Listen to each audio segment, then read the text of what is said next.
Good afternoon. Welcome to February 16th, 2017 Transportation Advisory Committee meeting. We have a quorum, and I'd like to start with introductions. I'm Brian Vitulli, City of Colorado Springs and Alton Metro Transit. Jennifer Irvin, El Paso County. Victoria Chavez, El Paso County. Wayne Burkholder, Manatee Springs. Larry Manning, Town of Monument. Or Pellegrino, City of Woodland Park. Aaron Busto, Federal Highway Administration. Michael Snow, CDOT Transportation and Development. Ken Prather, PPACG. Randy Williams, City of Fountain. Darren Bushmeyer, Air Force Base. Did you find it? You still need it. Tim Roberts, City of Colorado Springs. In the audience, please. Yes. Matt Diego, Region 2 Traffic Resident Engineer. Thanks for coming.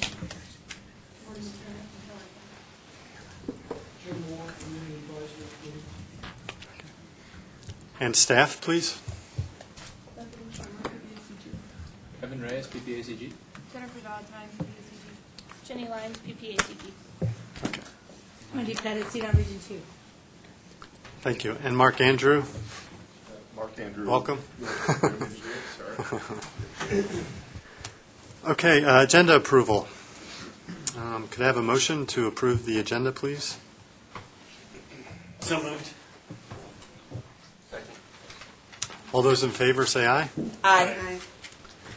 Item 3, public comments. For items not on the agenda, is there anybody with any public comments? All right, thank you. Item 4, approval of the January 19th, 2017 TAC meeting minutes. Everybody get a chance to review?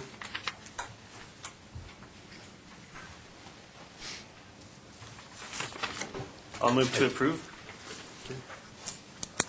Is there a second? Second. All those in favor say aye. Aye. Thank you. Can I add whoever's been doing the minutes have been doing a really good job for the last few months. So That's true. I'm going to second that one as well. Well, it's my turn this month, so I'm just giving you a warning. Don't expect it to continue. That's nice. You spread the love around, huh? That's good. Or the pain. Item number 6, TIP Amendment 7 to the 2017-2022 TIP. Kevin?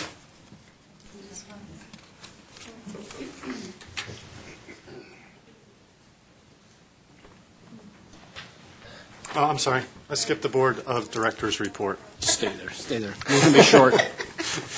The board approved the TIP amendment and the TIP administrative change that came through you last month. They changed UPWP amendment that you saw.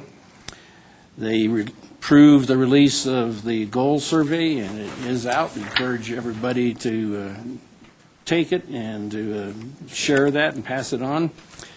They had a long discussion on how to receive and make a decision about supporting, opposing, or taking no stance on legislative bills, and that is an agenda item later on. End of report. All right. Any questions for Ken? All right. Thanks, Ken. Kevin, item number 6. Good afternoon, everyone. Kevin Reyes, Transportation Planner with PPACG. Today I'm going to be going over the 2017 and 2022 Transportation Improvement Program Amendment number 7. Amendment number 7 is coming to us from the Colorado Department of Transportation. They are adding some new projects to the TIP. They decided on these projects during the development of the 2018 to 2021 statewide Transportation Improvement Program meeting. And they're adding 6 new projects to the TIP. I think the memo says they're adding 5, but they're, Wendy, if you correct me if I'm wrong, they're adding 6. I have 6 in the TIP already, in the attachment number 2. And those projects are going to be funded through Regional Priority Program, Transportation Alternative Program, Surface Treatment, and the Bridge Asset Management Funds. The first project is a US 24 bridge repair.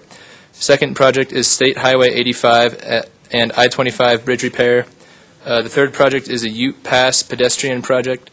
The fourth project is a US 24 west of Manitou to West Chipeta Park. The fifth project is I-25 South Academy, I-25 South Academy, and I believe it's northbound only is the work that they're going to be doing on that. And then the sixth project is I-25 corridor management, and they're going to be doing the design of that project. Again, these are projects that are going to be added into the TIP. So that's everything for TIP amendment number 7. Are there any questions for Kevin? Kevin, it says I-25 circle the fountain. Mhm. Do you know what street that is? Is that Research Parkway or is that all the way down to Santa? I don't know. Okay. This is Mark Andrew with CDOT. What's the description again, Randy? It says I-25 from circle to fountain, but I don't know which exit the fountain will come. It would be the 128 exit. So we have a surface treatment project. It's actually a concrete overlay planned for southbound that's already stipped, and we're stipping the northbound, I believe. What So you're talking when- about is your corridor design project. And then we have, on top of that, we are moving forward with getting the plans ready for a 6-lane widening from Circle to Academy. So, and I think we put in general limits all the way down to Fountain just to make sure that we covered that. So the widening will take place from Circle to Academy. The concrete overlay will take place from South Academy down to Fountain.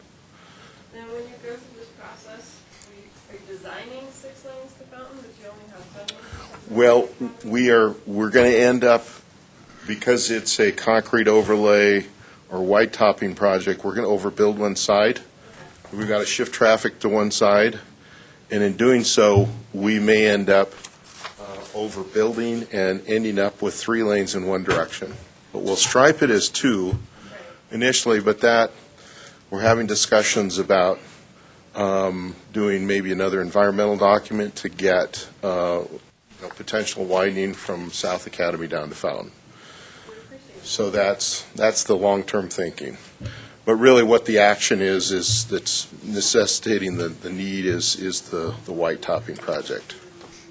And then I just have one more question. You have the bridge repair at South 85 and I-25. Where is that specifically? We have some scour going on there we need to repair at the 85 and Fountain Creek Bridge.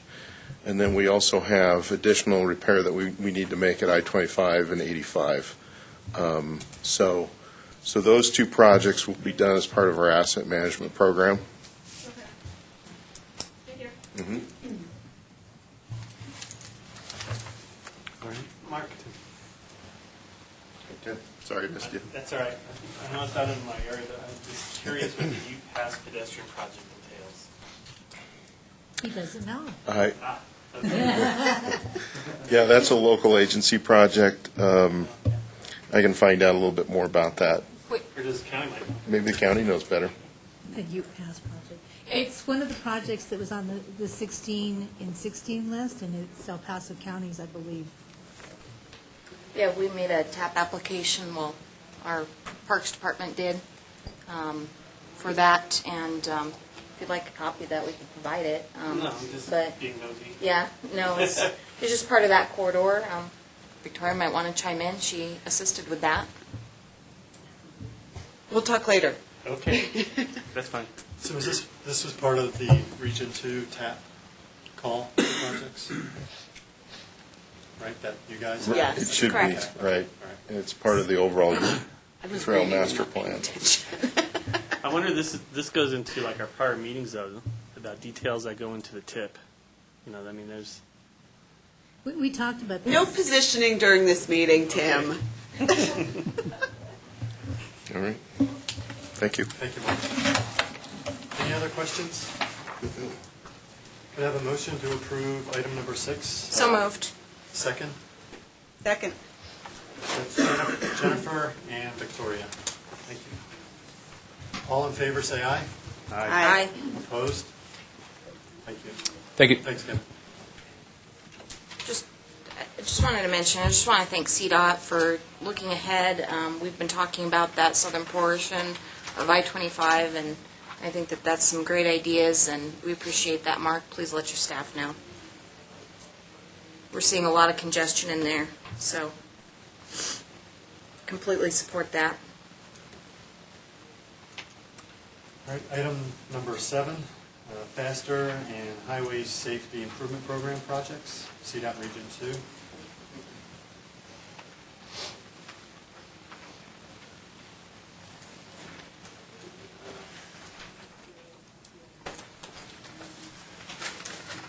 Welcome. Thank you. Good afternoon. My name is Matt Jago. I'm with CDOT Region 2. I'm the traffic resident engineer. I guess where to start. I don't know. And if I need to speak up, please let me know. Starting back in September of 2016, as part of the upcoming now 4-year rolling step for FY18 to 21,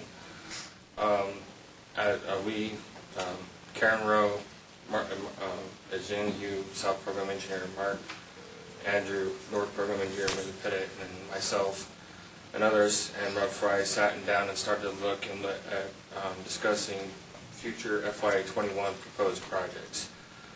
So from that process, I took on the responsibility of moving forward with coordinating with those individuals, but also taking into account other feedback from county coordination meetings, other TPR meetings, and past MPO meetings to look at generating a list of locations to evaluate that might meet the criteria for faster safety and the Highway Safety Improvement Program, or as known as HSIP program, that is mandated, that's controlled out of CDOT headquarters. So during that process, start working with those individuals and taking that feedback. What you see before you is the list that was generated, taking feedback from internally from the traffic, again, South Program and North Program, taking into those factors.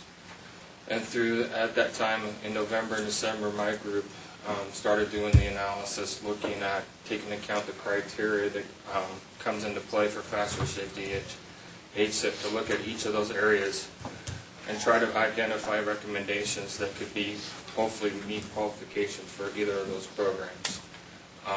As it currently stands, the minimum qualifications for faster safety is a benefit to cost ratio of 0.25.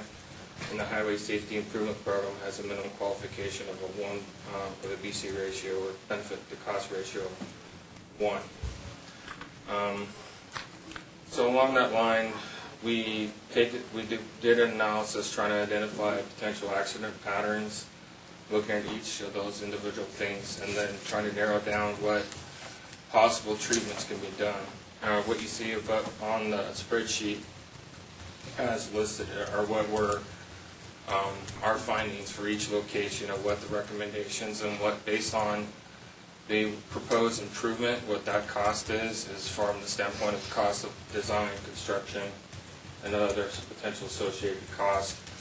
And then as calculation as far as what would be that anticipated safety improvement factor, which is benefit cost ratio. I don't know if I need to go into explanation further about the BC ratio. Not knowing really my audience, but I'd be happy to if I need to explain further. So along that lines is taking them to those factors, looking at cost and what the proposed benefit cost ratio, we went through and identified projects that we felt that were good projects to move forward that would meet those qualifications and that would more than likely pass the application process for both HSIP and faster safety for fiscal year 21 and also for 20, because we had some room based on our available allotment. With that, in Region 2 right now, we're roughly around 14.4 million of faster safety and about 5.1 million for HSIP, which of that 5.1 includes a little over 2.5 for potential local agency off-system projects. So along that line, I don't know if you have any specific questions, I'd be happy to answer about the list.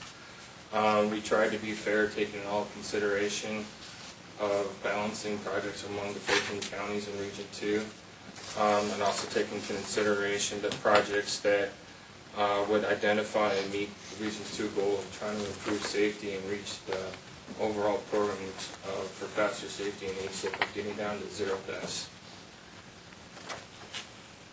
Does this include the local project applications? No, it does not. Thank you. And I'll be happy to speak. Please update us on that. It's been approved. So they're just finalizing, and you should be receiving a letter shortly that your project's been approved and moving forward. Wonderful. I need a tip amendment. That's great, thank you. No, We appreciate your support on it, too. No, and from that standpoint, we felt it was a very valid and worthwhile project in that line. So, so along that thing is also with this list is what you see, any of the projects that are not rolling forward, the plan is going forward in the commitment for Region 2 and Karen Rowe is to have a rolling list that as locations that are either brought up by, again, like MPOs, TPRs, county or city feedback, also things that may come off of the 10-year capital list, that we can identify locations and keep a rolling list of potential future projects to keep active in the ever-expanding 4-year rolling step that can meet those qualifications for faster safety and ASIP. So I don't know if you had any specific questions. I'd be happy to answer. If you needed me to go in more detail about how we calculated the BC ratio, I'd be happy to expand. We've all seen that terrible equation. Well, again, I'm not really familiar with my audience, so I didn't know how much, if you wanted me to stay at high level or if I could go into the weeds, but.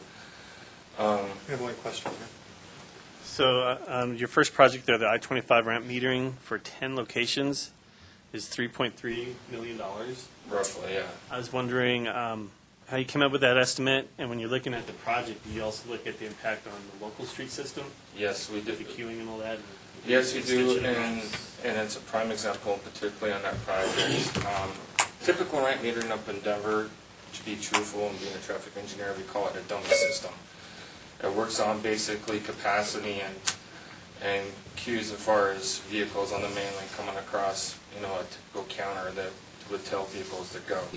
The system that we're looking at implementing into Region 2, particularly here in Colorado Springs, is more along the lines of a potential adaptive smart system. That the system overall will look at mainline ramps, but also look at feeding into, from the standpoint of side arterials or collectors feeding into I-25. So with that system, the hope is that it have a more active role, and so from the standpoint that we could avoid backup in queues like you would see up in Denver area. And Denver right now is in the mode of looking at updating their system to something similar along I-25. Now, as far as the cost for what we came up with for those locations was based on assumed costs that we know from standard, implementing ramp up in Denver, and taking into account the cost of potential design, and also working through the research aspect of trying to develop this smart ramp metering system along that line. I know that Uinta is probably one of the worst locations with the merging and all that. And if you do the metering, though, the influence it has on our local street, and because our intersections are so close, I could just see a really big issue there. And again, that's why we're looking at this smart adaptive system. From what I understand, the concept kind of comes right now is in Australia, they've implemented something similar, and actually some experts from there are coming up to work with Region 1 to discuss the system, because they're a little bit further along than we are currently in the planning and development stage, because as I said, we haven't even applied for this money yet, but we've gone through and done the study, so the hope is to get some of their information, some of the fatal flaws, things that work, and then take that success and build it into this project as we implement. And also through that process, we plan on working with our local partners to make sure to go through all those issues about concerns about side street and approach queues from backing up from the ramps. We're hopefully trying to avoid that. Okay. Be interested, so could we get an invite to that meeting? I just would like to educate myself on it. Certainly, I mean, as far as the things, we can take that into consideration, put feelers out there. I imagine. I understand if you can't, but if it's okay, we'd love to come observe. Certainly, I mean, I can't speak right now to as far as what our project development's going to be. I'm currently not technically going to be managed. My group won't be managed. The project will be coming out of our traffic operations group. But I can certainly relate to them that there would be probably an aspect of, our local stakeholders being able to come and seeing the development of that project. I appreciate that. Certainly. So Matt, you said, so CDOT Region 2 has 14 counties? Yes, sir. Is that right? Okay. So out of this list of 25 projects, we got, looks like 4. Does that sound right? I'm moving forward with, the list is not kind of going all the way down, but we have, overall, I was recommending moving forward with 13 projects. I think 9 out of faster safety and 4 for HSIP. As far as in the projects in El Paso County, is the I-25 ramp metering, northbound I-25 Monument Cobra project, which we're hoping to fix that lane drop issue just south of the way station, and Highway 115. Highway 115 wildlife fence. Now, in that project, that is a recommendation, but we know of potential resource issues with environmental and all that. We're going to have to work with them to try to identify areas that maybe the wildlife fence come. And I'm actually working on a side proposal with our headquarters to look at some new advanced wildlife detection system that's currently being implemented in Colorado along US 6 that's seeing if where those gaps that we don't do wildlife fence, so that can be the dedicated crossing area.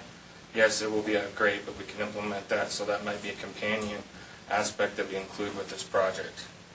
So, And then US 24G, I think, is in our area. It's in just outside of Peyton. the narrow bridge. Yeah, number 10. Yeah, right now it's not on the list moving forward, but I don't want to Oh, it doesn't have get it. off track of this meeting, but that is one project potentially, because as I said, I have a certain allotment. I'm allowed to go about 120% above allotment for planning purposes. So I do have some room that I might be able to, some of these projects, to move up and fill those gaps, and that might be one location we might be looking at. But again, I didn't want to talk about it right now because it's not guaranteed. How about Research and Powers?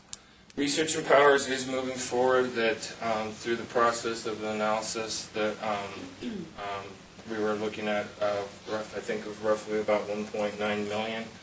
I am currently working with Mark Andrew to look at seeing if, I know that he wants to start design on that, if we can use all that money to possibly do a seed money to start design, as long as the commitment, those improvements that we are trying to identify are included in the project. And that is one of the conditions of faster safety. Based on my research so far, what I found today, that it should be eligible, but I haven't had a chance to confirm that with our people up at headquarters. Okay. And then the Highway 83. Oh yeah, 83 passing line. I believe that's between, and I apologize, I'm still relatively new to the region, still learning, but I think that's more northern. Is that Powers or Woodman sort of Shoup area? Yeah, it's kind of north of Woodman, up around to almost to, I want to say Walker Road. Walker Road. It's Walker. Yeah. Oh, Walker County. Thank Walker you. County, yes. Sorry, thanks, Marty. Yep. And that location was on a prior prioritization study for passing lanes that Region 2 had completed. At the time that when the study was completed, we didn't have any money to fund it to move forward. So we evaluated the location and found that it was still meeting the criteria. So again, that's to kind of finish off that top 10 list that we had in our region to move forward with passing lane projects. Okay. Thank Those you. are good projects. Thank you. Thank you. Thank you for the time to speak to you. Thanks, Matt. Okay, item number 8, draft freight project scenarios. CDOT Region 2?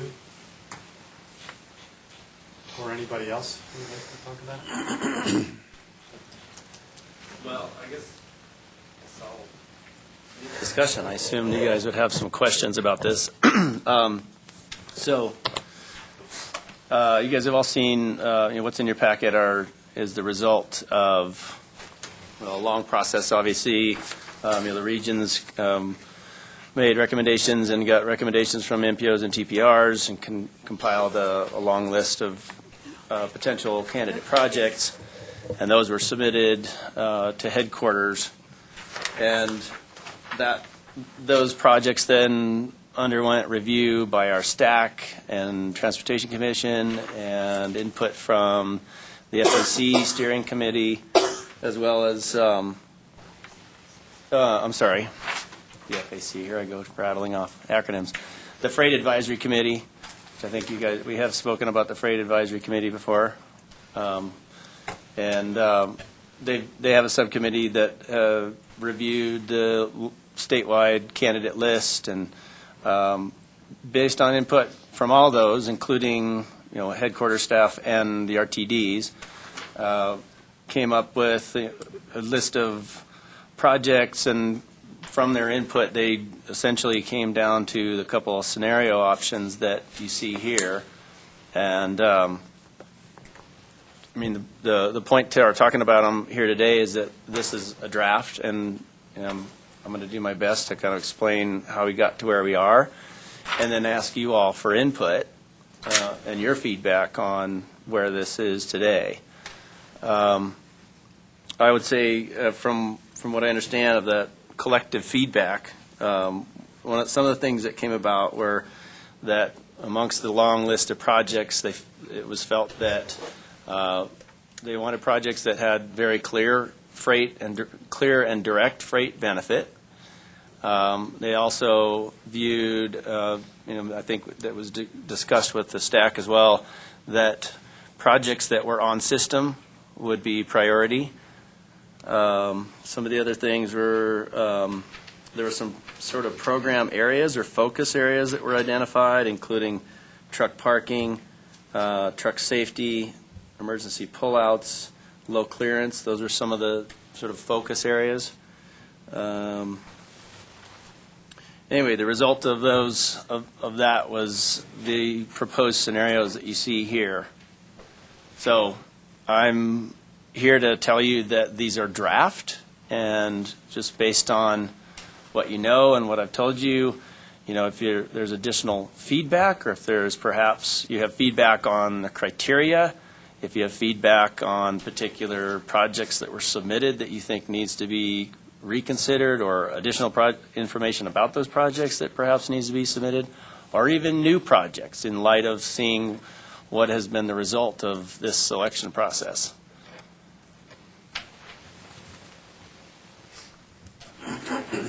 Really nothing in our area? Yeah, I think probably all of us have some issue with the fact that there's not a single project in our area. I will highlight that CDOT did a terrific job of putting Charter Oak Ranch Road on their list. We recognize it's a huge priority project for our region. It does have a lot of freight benefit. It is system adjacent, I will call it.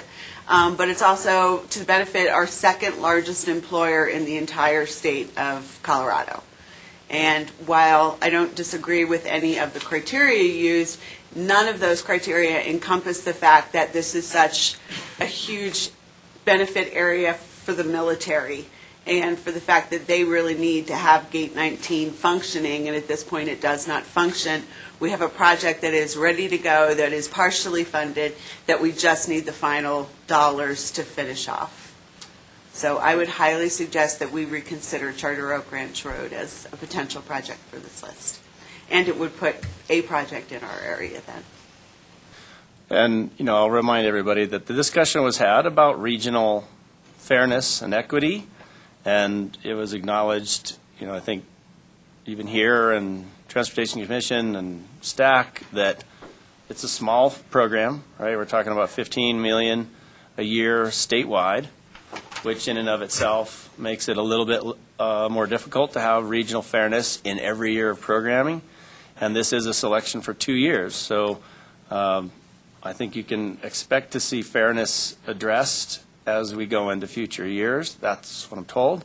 We can't know exactly what's going to come around when you do another 2 years worth, but that's kind of the discussion that's been had on that topic. Yeah, I wanted to add a couple things too, Michael. So I think everybody has the list that we submitted. Just to give you some background, we did work with PPACG staff to help develop those projects. Those came out of PPACG. Now, Central Front Range, we did recommend the list to that group as well. So there was a lot of coordination, but we've been kind of second guessing how we word these, how we relate them to truck benefit, and maybe the next round we look at what is the truck benefit and really isolate on that, and maybe introduce some additional projects that may be more beneficial to trucks. For example, truck parking is the truck parking study that's being done. We know that there's a need between Lyman and 24, and even on I-25 for additional truck parking. And then maybe there's a component on US 24 East that we can really isolate a certain project that would benefit trucks.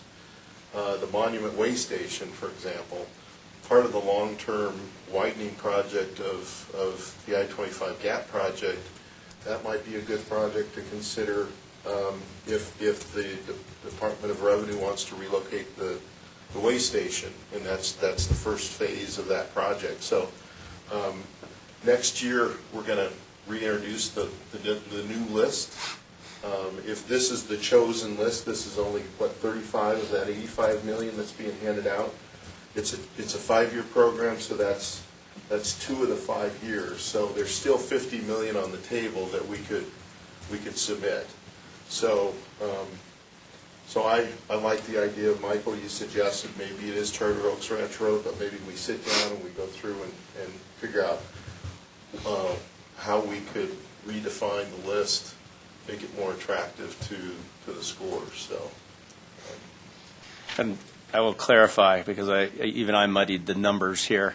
The program from the get-go was talked about as a $15 million a year program.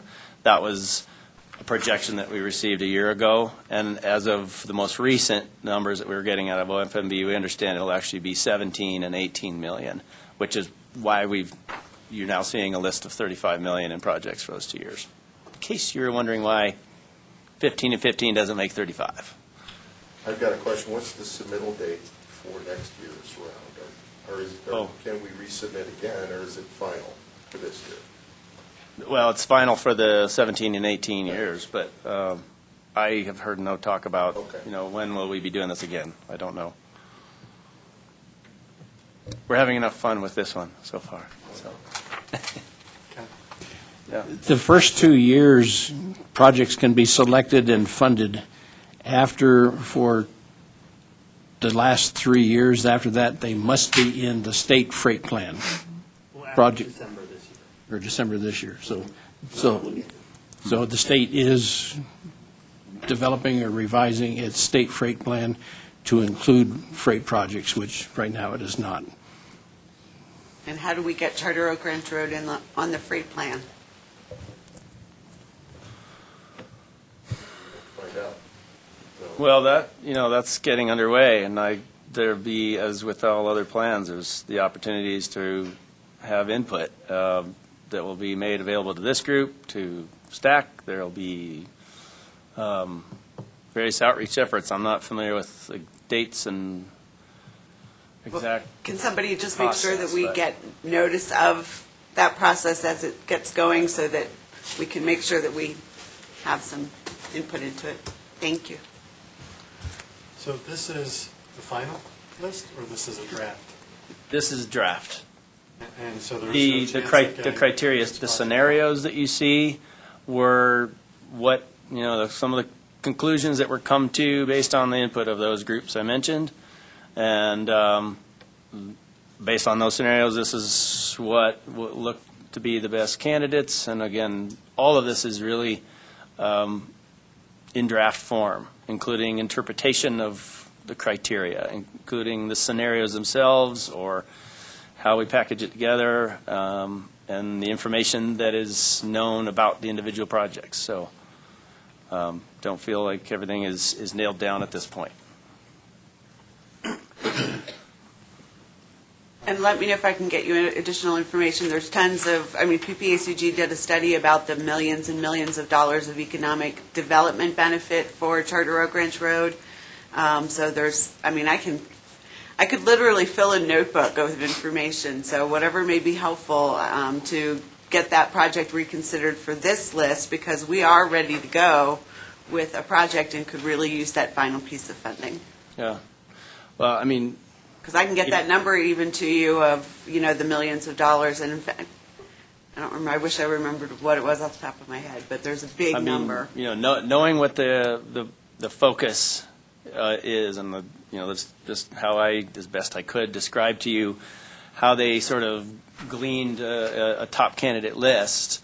Any information you think lends to that, criteria and that argument would be good. Well, what I'm I don't saying know what is, the though, is economic that analysis I is, but- can't give you, I've given you everything that I can give you on those particular criteria. What I'm saying is that those criteria are not taking into consideration some of the benefits that the Charter Oak Ranch Road project provides that are outside those criteria.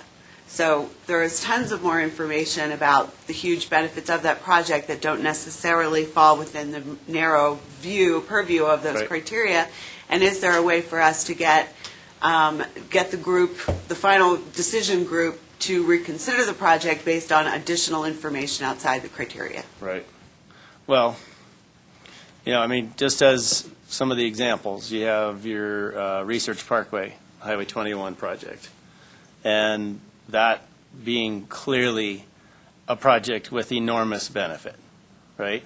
But was not selected simply because, if I understand correctly, that the freight-specific benefit was not the big part of that. It was a more general mobility benefit, and I would anticipate, I'm not sure, getting more information about Charter Oak Ranch Road and pointing out that it has a lot of worth might fall in the same category as Research Parkway, meaning Well, what Yeah, I can't show it you needs to right get now is done. that there's not truck ADT on it right now, but it's because they can't take their big, huge, okay, I'm so not that, somebody help me out with equipment, like big, huge equipment stuff, up that 20% grade hill that they would be able to do if we had a better left-hand turn.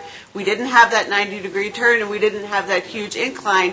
The Army could use that facility to get larger equipment that would fall into the trucking category up there that are not currently using it because they can't right now. it's currently going north, right? Exactly, it's Right. And that's- currently going to But other that is places. pointed out, correct? That is pointed out in the candidate I don't know. project information? I don't know what was provided to whom.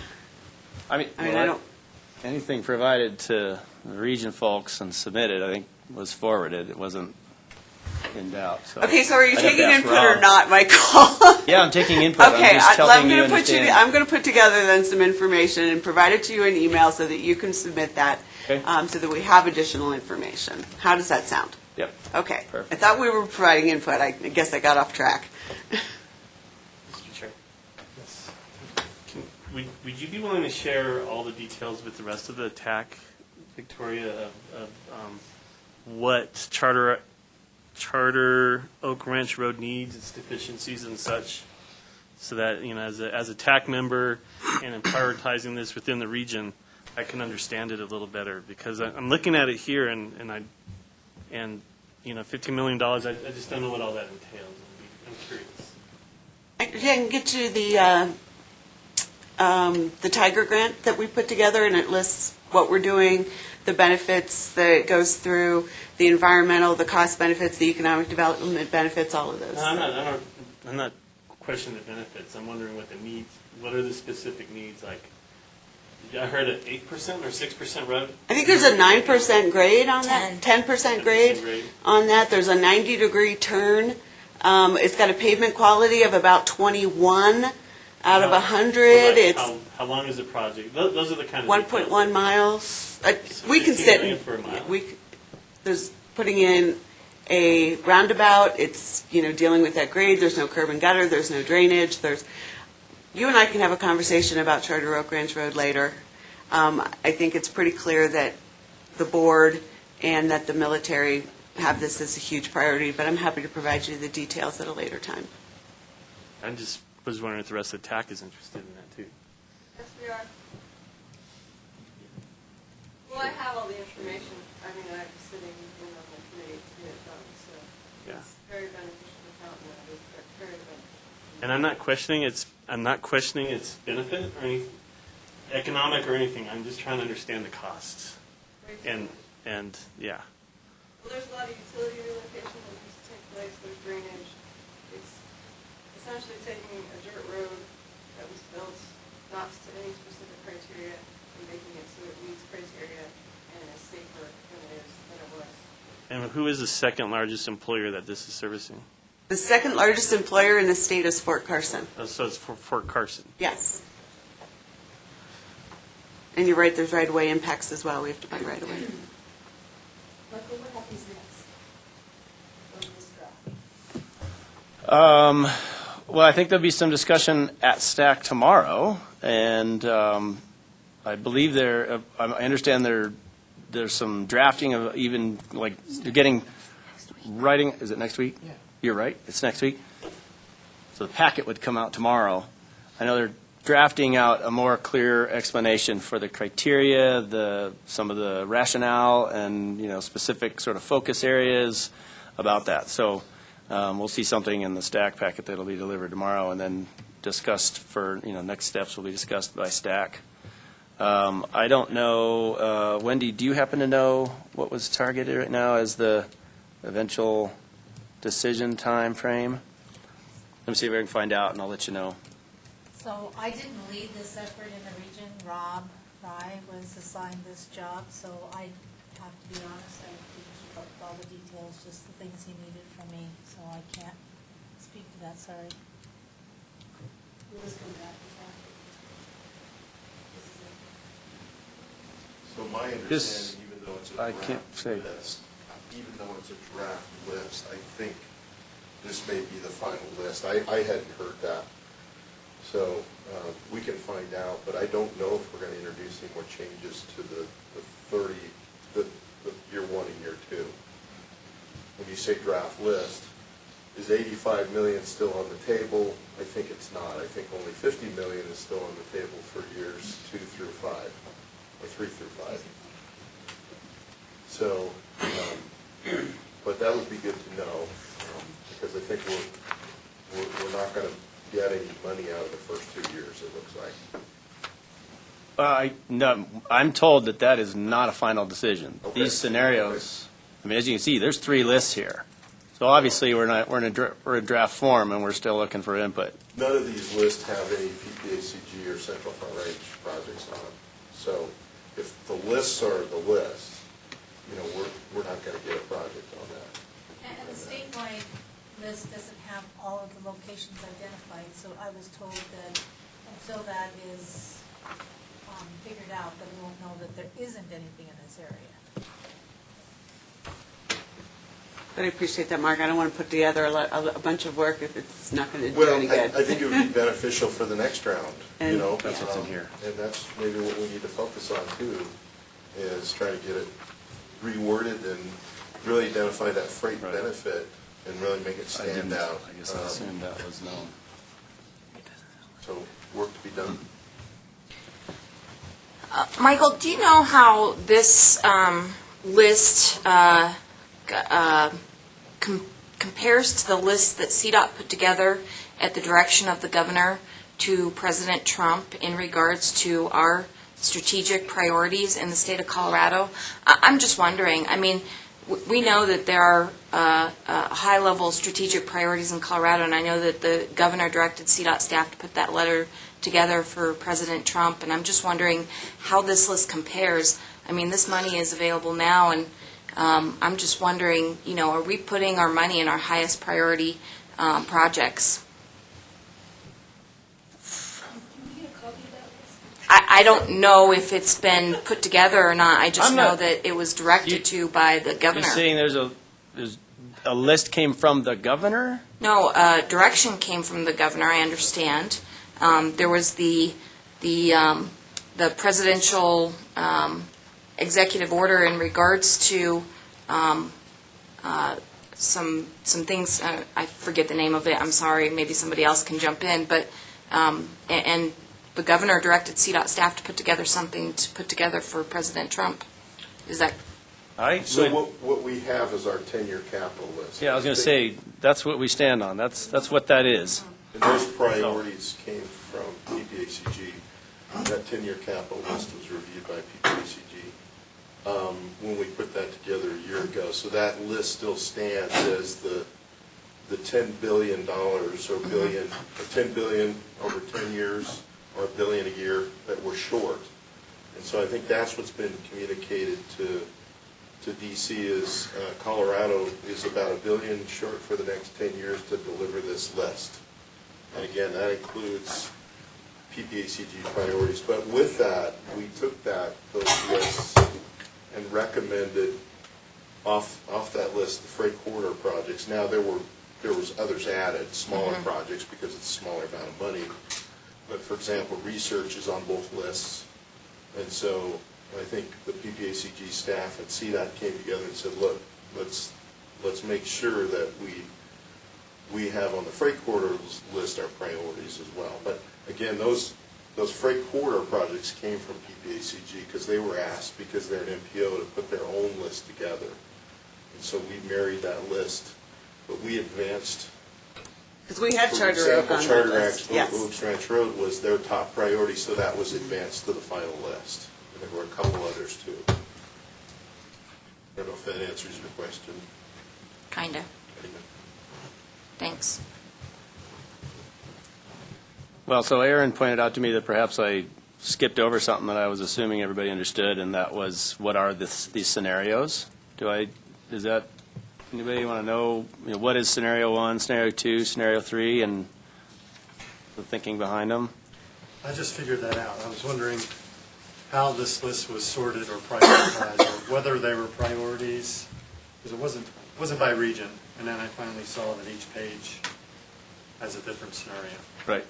Okay, so my apologies. I guess I was thinking we're starting from understanding these scenarios. So scenario 1, I mean, all you get on the spreadsheet that's in your packet is just the title and the column, scenario 1, construction projects. So based on the criteria and some of the focus area points that I talked about, these are the projects that are obviously ready to go, have clear benefit. They, top performers in those means to compare them. And that brought up this list of projects. Scenario 2 on the next page is looking at projects that also score very high, but perhaps aren't ready, or perhaps are too much larger projects. So there's some design, there's some environmental things that would get really good freight projects closer to being ready, or a phase of them. And then scenario 3 is a combination of both. Does everybody have that list that he's identified? Okay, it's in your It was in packet. the packet. Because I brought copies. So, Michael, when the applications were submitted, was there an item that defined what scenario they were trying to get the project into? Or did it came out of the process that way? It came out of the process that way. The construction project or Yeah. advanced project? Okay. I have not been, I've not been privy or been involved with the statewide look at things, and, I don't attend the FAC, I don't sit in with the RTDs and the headquarters staff, we're going over these, so I can only surmise how we got to this point. And maybe it was purely out of scarcity or the extremely long list of projects that they had to do something about, coming up with a logical subset. That's all I can say to it.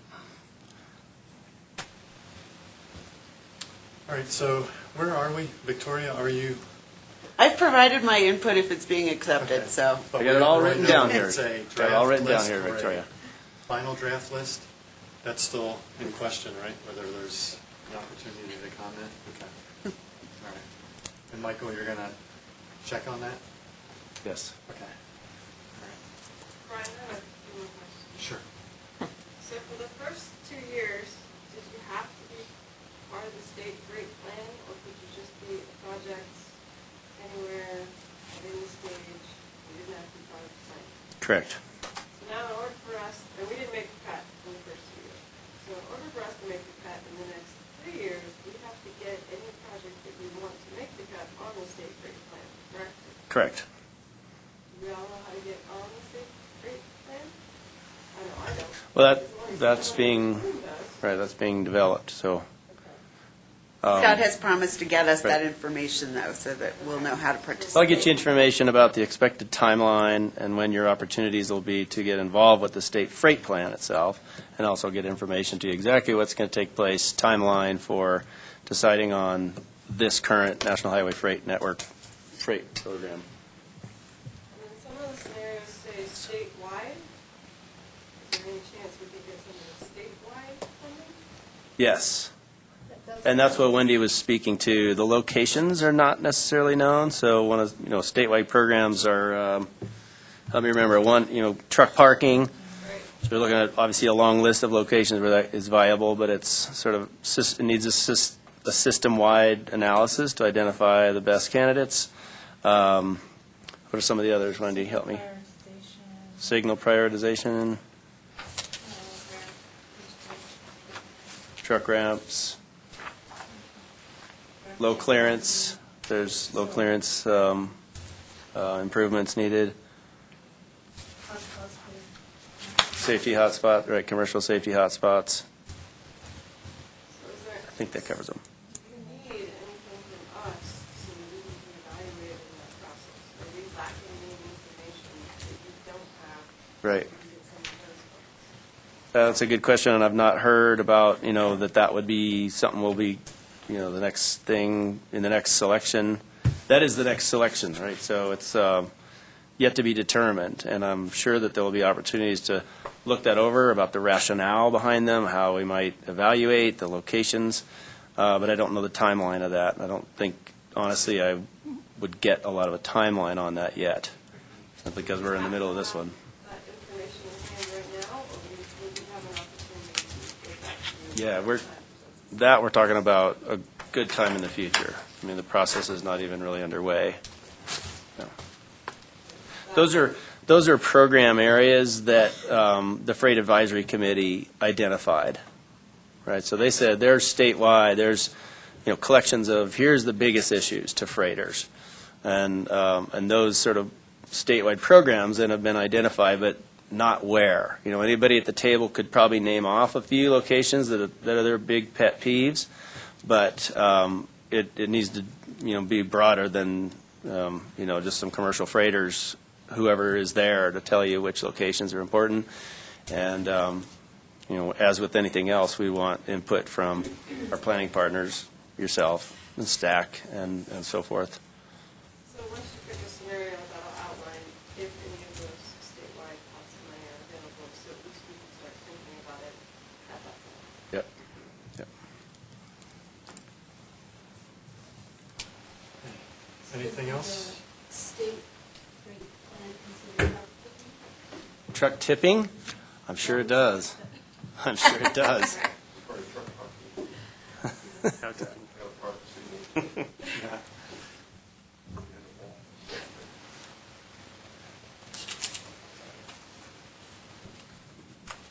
Okay, anything else for this item? Thank you. Item number 9, final statewide and metropolitan planning rules. Aaron?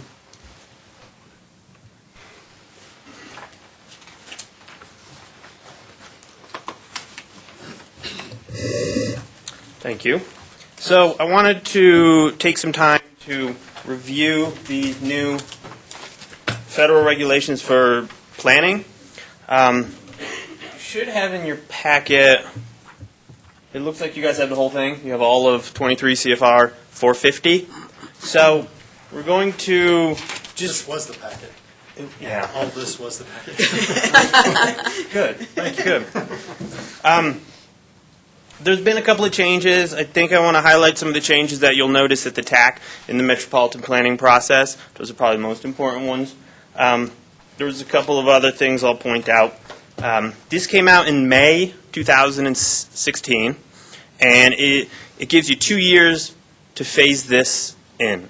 So anything after May of 2018, these requirements will need to be incorporated, included, integrated into the planning documents and decision making. So you got plenty of time. I wanted to have this quick little welcome to the planning regulations, and we will, I imagine, talk more about this as we get closer to getting this stuff done. So we start with definitions, and if you notice in the upper right-hand corner, there's a little legend.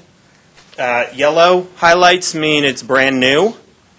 The salmon highlights mean it's changed, and the gray highlights within the salmon is what changed. There's 12 new definitions and 5 changed. I will let you read those at your own leisure. And let's jump right to page 19. A lot of the same base changes happen in the statewide and the metropolitan sections. So we're just going to jump right to the metropolitan section, because if not, this might take quite a while to go through everything.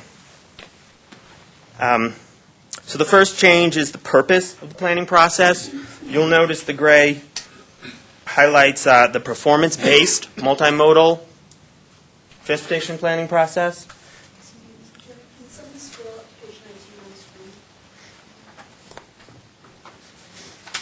18. No.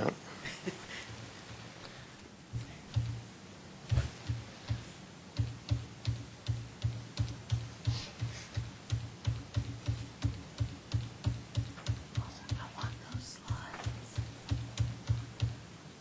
I asked him for 4 times. Oh. No, I can't read that. It's page 36. Oh, thank you. It didn't take.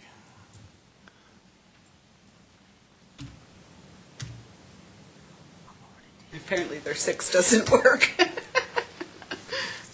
There it goes. 366. Gotcha. Okay.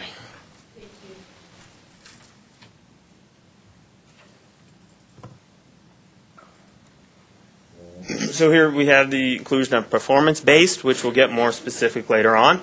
And included here is intermodal facilities that support intercity transportation. So that includes intercity buses, trains, anything else, and commuter van pool providers. These are new facilities that need to be identified and discussed if applicable to the region. Then on the next page, you go into the scope of the planning process. And the scope, again, gets refined to include a performance-driven, outcome-based approach to transportation planning in the metropolitan area. Now we go down to the first big yellow section. You'll see there's 2 new planning factors. The first 2 highlighted there, 9 and 10. The resilience and reliability of the transportation system, and the reduction and mitigation of stormwater impacts. And that is coupled with enhanced travel and tourism. So these are new planning factors that need to be considered throughout the process. This huge section afterwards talks about performance planning. Talks about having a performance-based approach and including and the establishment of the performance targets. There's also discussion about including and coordinating with public transit performance measures and how they will factor into the planning performance measures in 490, which is the new section which includes all that.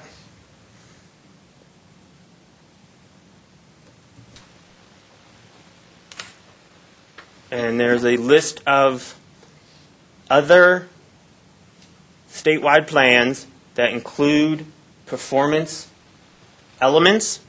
So that includes the safety plan, the Public Transportation Agency Safety Plan, Congestion Mitigation Air Quality Program Performance Plans, the CMAQ Performance Plan, State Freight Plan, and others that need to be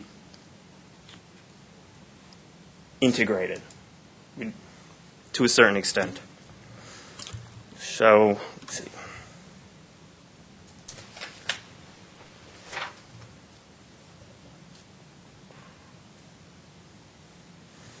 On page 22 or 39, under metropolitan designation and redesignation, you'll notice the second, third, and fourth talk about the transportation representative on the board of the MPO requirement. That was talked about in map 21 and continued in FAST and is now in the planning regulations. So you can have a transit representative without redesignation, and that person can also have the responsibility of being a local agency representative too. So one person can wear two hats, if that is necessary.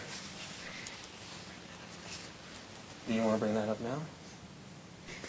No, Okay. but good ears.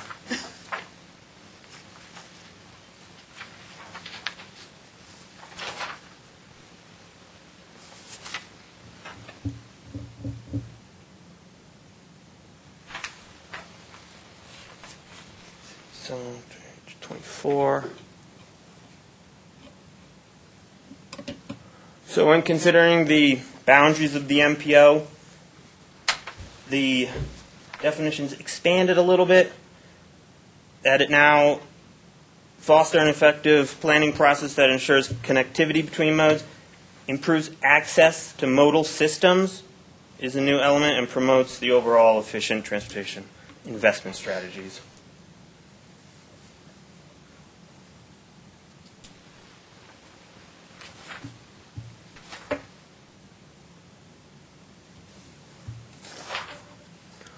So we jump to 43, and we talk about interested parties and stakeholders in the transportation planning process.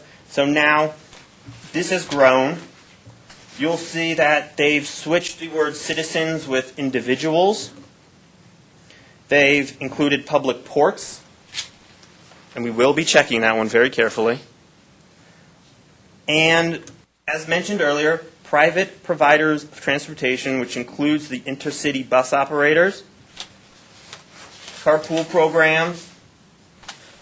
That does not mean car sharing programs, it's carpool programs, van pool programs, and others. And at the bottom there is a new requirement that when you're consulting with other agencies that do planning activities within the area, you now need to talk with tourism groups and natural disaster risk reduction agencies.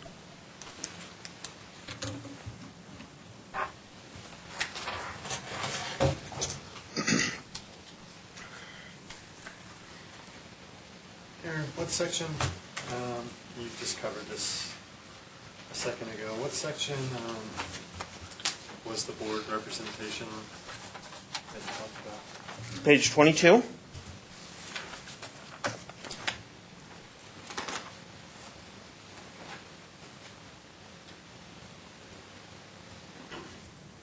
Did you have a question on it? Under 45310? Mm-hmm. So D. Okay.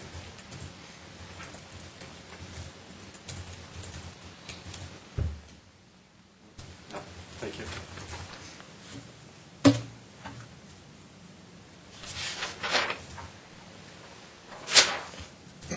There are a couple of new optional sections I'm just going to mention. If you want to read them, you can. If the MPO decides to go down that route, we will definitely take a more detailed look. But the allowance of development of programmatic mitigation plans. So if you decide to do this, there is an optional framework that is presented here.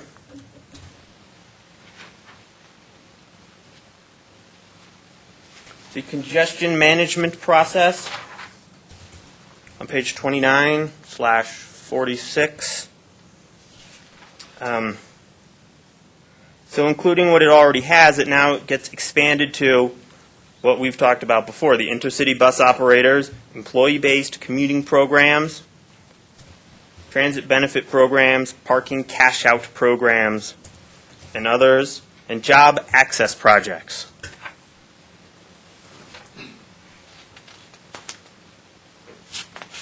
There's also a new optional section for the MPO to complete a congestion management plan.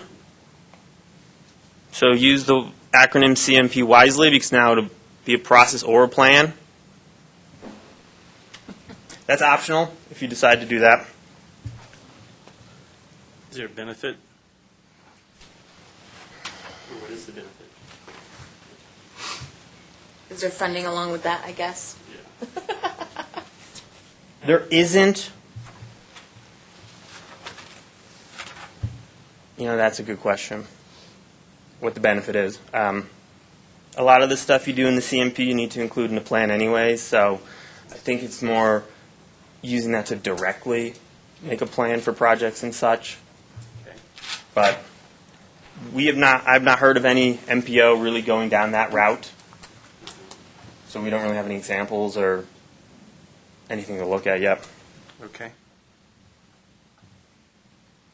So for the transportation plans, one of the requirements has been changed. What are we, 31/48. So the plan needs to look at the current and projected transportation demand of persons and goods. It used to just be projected. Now you have to have current. So you have a baseline and then you can project it. That will fall in line with a lot of the performance-based requirements. This next section here, the yellow section, talks about performance-based reporting. In the plan, you'll report the performance measures and targets. You will then provide a system performance report. And then there's also a discussion on how the MPO is going to achieve progress towards these targets. And then the scenario planning element is discussed later. So these performance reporting elements, our headquarters is coming up with more guidance on them. They're a bit vague here, so we'll get you more information on that.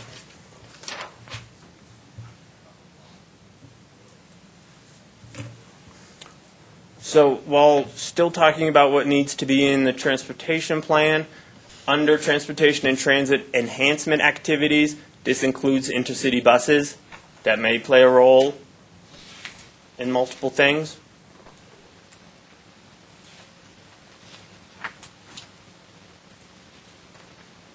This does talk mostly about buses. I don't know if this includes intercity rail. I don't know, Brian, if you've heard anything about that. We haven't. We've just heard buses. So. Well, there's Mustang, right? No, intercity rail. We don't Oh. have any intercity rail. Right, so. right.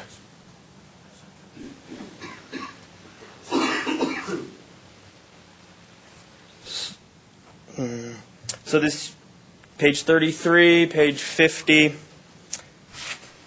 this is the new scenario planning optional framework. So if you want to do scenario planning, you can optionally follow this if you would like.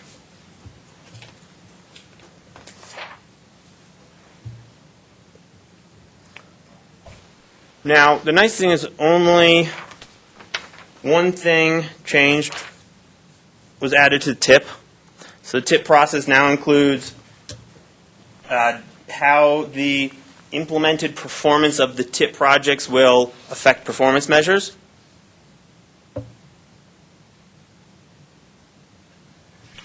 That's a short one, but it is a big one. Again, there's going to be more guidance on this one, so sit tight.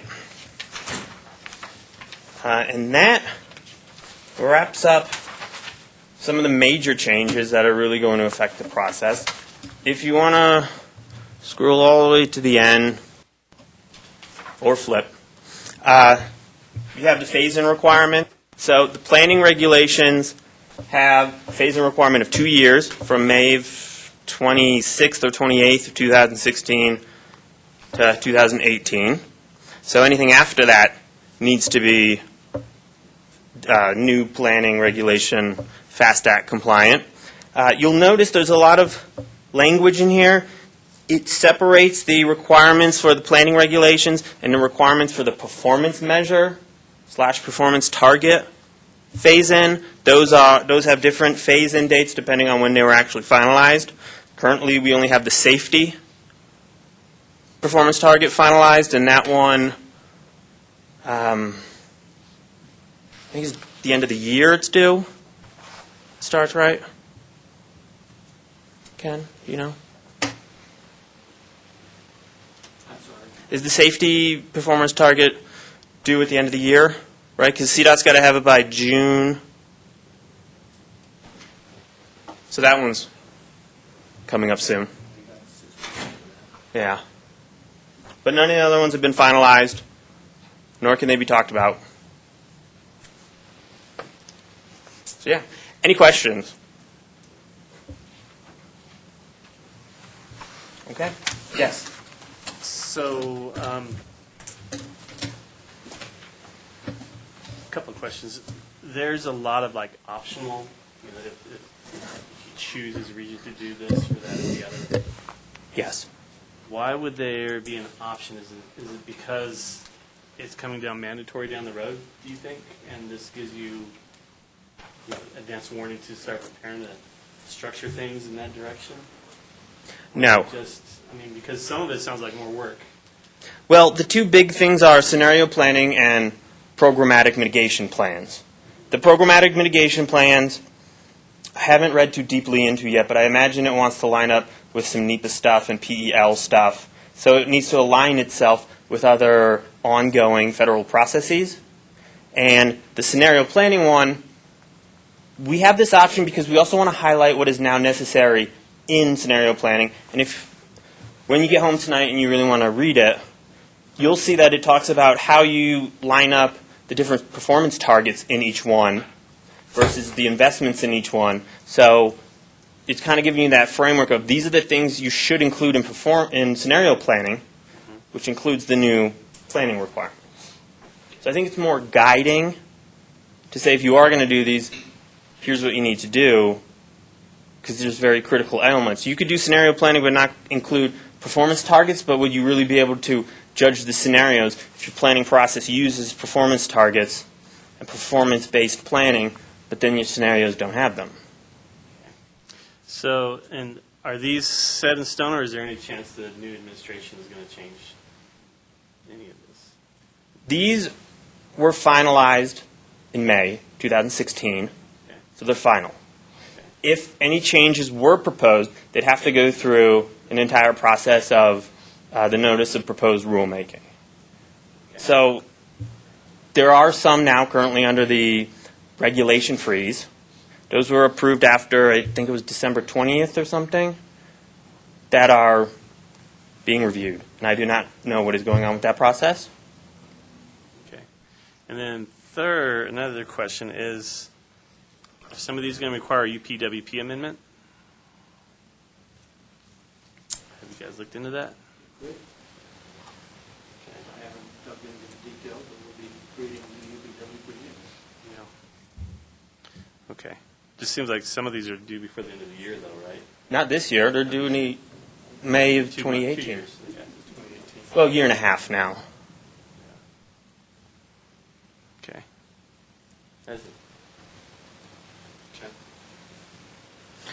I know that there's a need to update our plans if, in fact, we want to include the I-25 North, not only in PPACG, but Dr. Cog. I'm just wondering, with this revision, are we going to get caught up in something that delays those updates to the plan as a result of this? Just from your thoughts. When's that going to happen? Well, I'm hearing that to make their construction date, which has been advertised as 2019, there needs to be funding identified this year, late this year, to be able to update those plans in 2018. Correct, Ken? Funding needs to be identified, but probably won't have their plan amended until spring of next year. Sure. So that's fine. Okay. And when's ours done? Yes, people are looking for the money. Ah. They're looking close to home. They're looking anywhere and everywhere.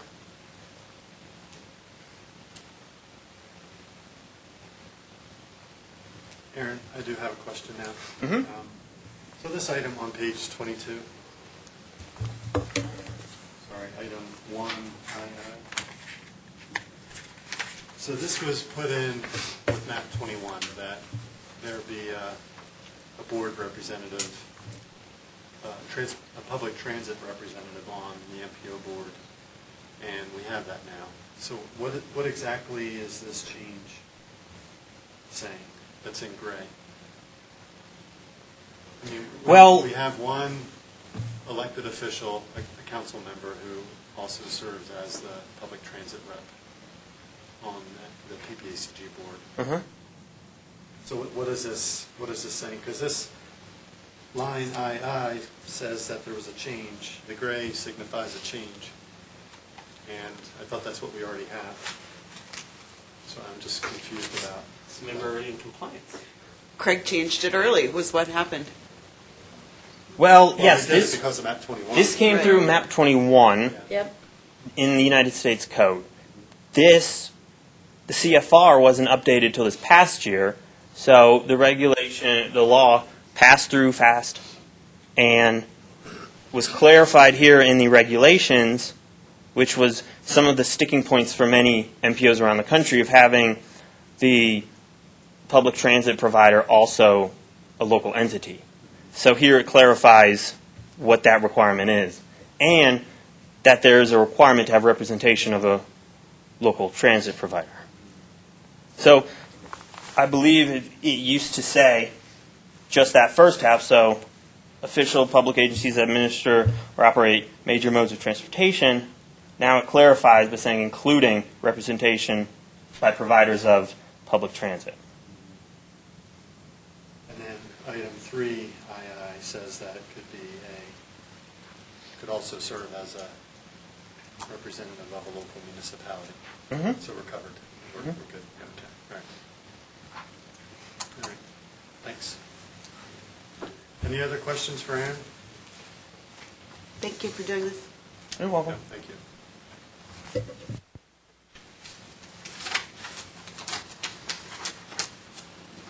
All right, item number 10, long-range transportation plan schedule update. Jennifer?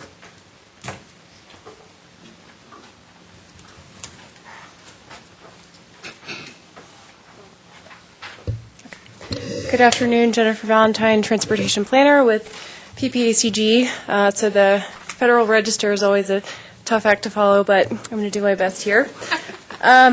So I just wanted to provide a brief update about the long-range plan schedule. It's been a few months since this was really put together. I know the board just approved it in December, but really we started putting it together back in the summer. So the good news is we haven't really had to change many of the due dates for things or the expected completion dates. Of course, we have the November 2019 as our sort of drop-dead date, but we have a lot of things between now and then. So 2016, I'll just mention a couple of things. So we got our new public participation plan approved by the committees and the board, and got the Title VI and limited English proficiency plans the same. So the most recent and ongoing thing is the goals survey that we have out right now. The board just released that last month, and the survey should be live through the first or second week of March. So again, please, please, please help us share that and get the word out. We're really pushing for good representation, and lunch by Ken is on the line, so important stuff. So we're planning to do a workshop after we have the results from the survey. Just like I said in the memo, the plan is a working document, and earlier this week we decided we might move that workshop from the first week in April to late March. But stay tuned, you all will definitely be included in that, and we'll keep you up to date. So also recent news today in a meeting earlier this morning, we learned that CDOT is also planning some sort of workshop about scenario planning in May. So we're very excited that the timing might work out well to collaborate or at least coordinate with them on scenario planning. We've known all along that CDOT was planning to do more robust scenario planning soon. We're doing the same. And then, of course, the city has their comp plan update that we're continuing to coordinate with them on. So we just want to make sure that we don't have a ton of different sets of scenarios that don't work together or make any sense floating around. So we are collaborating on that. In terms of 2017, the only thing that's really changed is I added a line called Small Area Forecast Scenarios. The timeline for completing our standard small area forecast is the same as it always has been. We're just anticipating a couple of months after that to sort of build the scenarios into the small area forecast. So that's the main task that I personally have been working on lately. I've been working with a lot of you on development projects and zoning, and so just have to mention Woodland Park gets a gold star for being the first entity to give me all of the information I've requested, so thank you for that. Let's see. The next thing that you will all probably be interested in is the call for projects and when the project applications are due. That's spring to early summer of 2018. We built in about 3.5 months to complete those applications. I'll be done in just a second, and I can take comments on if anyone has heartburn about that. And then really 2019 is just all about putting everything together. I took out the section with the chapters because it's really just internal staff details about who's writing what chapter and such. But we do anticipate being done, bringing things through the committees towards the end of the year, late summer, early fall, and then having everything done in November. So I anticipate doing an update like this every few months, or as it makes sense, maybe quarterly, just so you all know what we're working on and where things stand.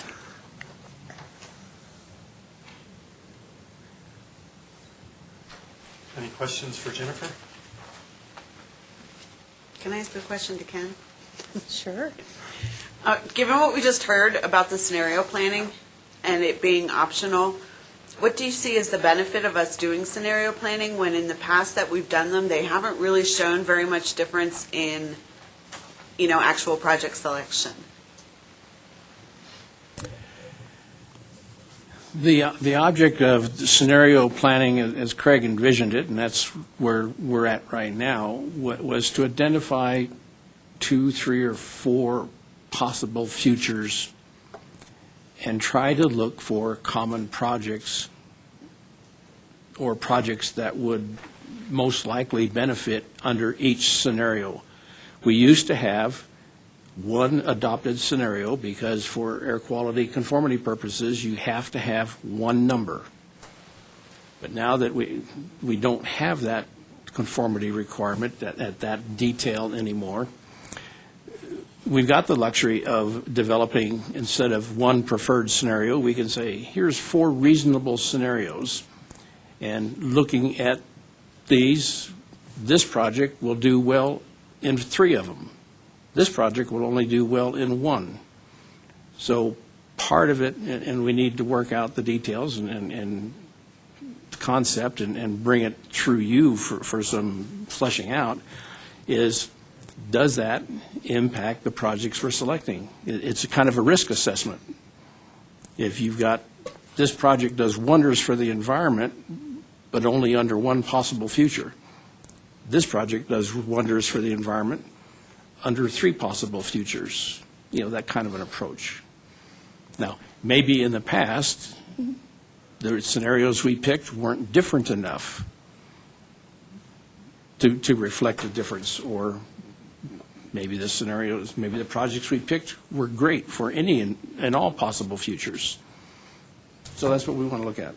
If I could add one thing, we also have much more robust scenario planning capabilities using Urban Sim than we had with Telum. That's really one of the main things that Urban Sim is designed to do.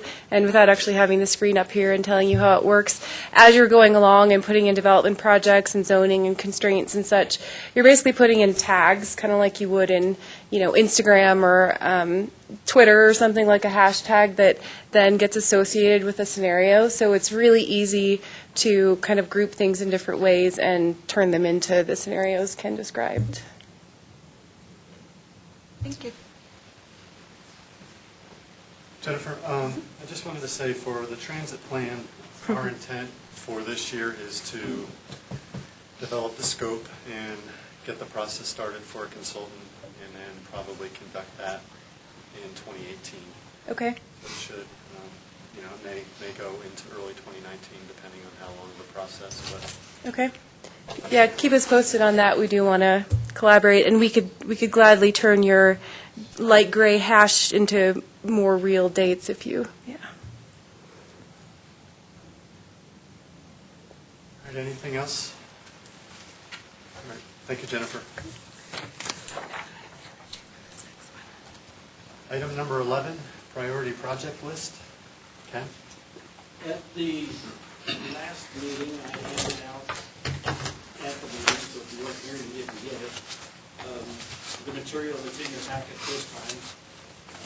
It's the board's approved priority projects as of November 2015. And in the first memo there, in your attachment, dated October, those were the old priority projects that were replaced in November of 2015. The only action the board has taken since then is the approval of the I-25 North Seabrook South project from Monument to Castle Rock. Where the board made that our number one priority. In fact, wanted to discuss revising and considering the other priorities. The only number one, and the only difference in your packet compared to what I handed out last time is that now you have all the pages of CDOT's 10-year capital improvements project list, which last time when I Xeroxed it, I didn't catch that. And I only Xeroxed District 1 or District 5, something like that. Didn't have it. District 2, Region 2, so then you've got them in there. Also new in the TAC wanted to have some candidate projects to start discussing. And so, thank you.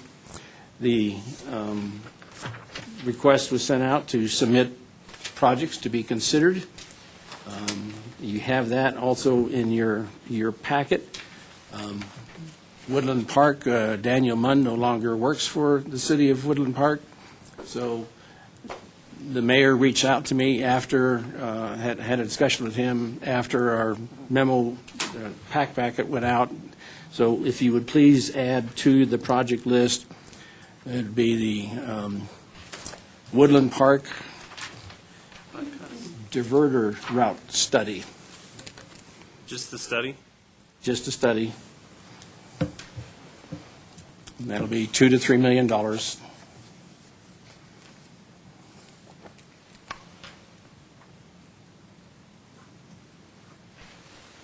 Who would the sponsor be? Woodland Park or CDOT? Yep. The Woodland Park didn't say that they had the money, so. Huh? Okay. Woodland Park, Teller County, CDOT, you could put them all down. And So they should be added to our discussion list. In light of, we had a NOPE policy subgroup meeting that met just before the TAC meeting today. Many of you weren't there, but it rapidly expanded from just the NOPE policy to anything and everything that could impact project cost and efficiency and speed of getting things done. And I guess I would just bring that concept to the many things that are going to impact our priority list and what do we mean by a priority list. As I said earlier, we have many people at all levels looking for money to fund I-25 starting in 2019, as Jennifer said. Can projects be slid out and money made available in the middle of our TIP to take that money? Is it new money? Is it future money? You know, where would that come from? And I don't personally feel that the board was very definitive in what they meant by I-25 being its number one priority as compared to its other priorities. And then we're talking about how do we fund and take care of cost overruns if they're not even on priority projects. So it can get muddy real quickly, and I will just say that and then turn it over to however you want to handle it, since this is a discussion item, and I don't have any other leading points to say. Well, we have item 13, we'll talk about the NOPE policy update. And as far as this priority project list, so that's the question you had for us then, is where does this go from here? Well, it was only ever thrown out as a discussion item, and should we change the current list? Is it time to change the current list?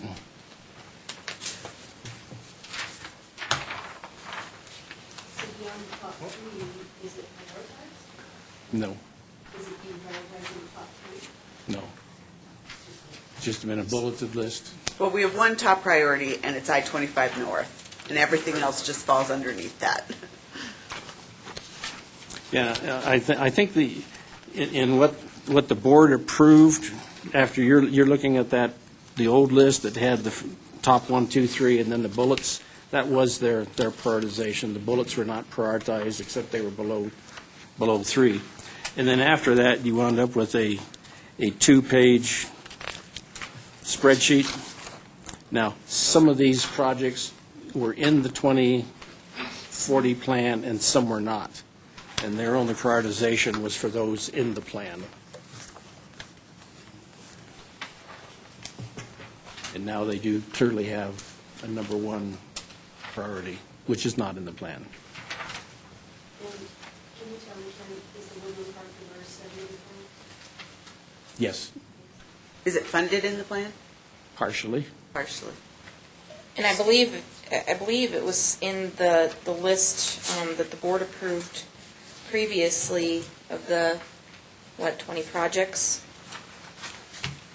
in November 2015? Is it this one? That one? Yeah, it was the November 2015 Yes. then. Yeah, it was included. US 24 West bypass study, Oh. 2015 is $3 million. Somewhere in there. So that is in the current approved list. But at a lower Good. cost than before. No, it's 3 million. I thought she said 2 million. Oh, he said 2 to 3, but yeah. Well, that was just the general concept, that was given to me, that was 2 to 3 million.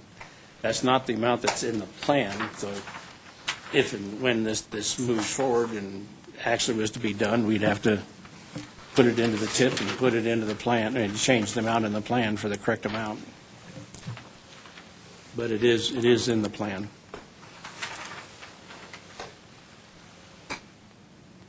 So, I mean, that was kind of the feeling of this committee, because even though this November 2015 list, kind of our current list, we also have this list of CDOT 10-year development program projects on here that was developed just this past fall.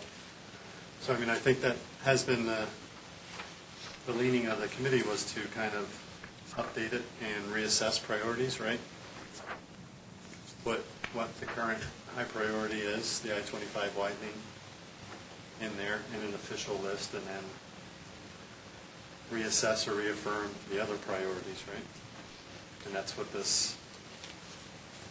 we all sent into you last week, right?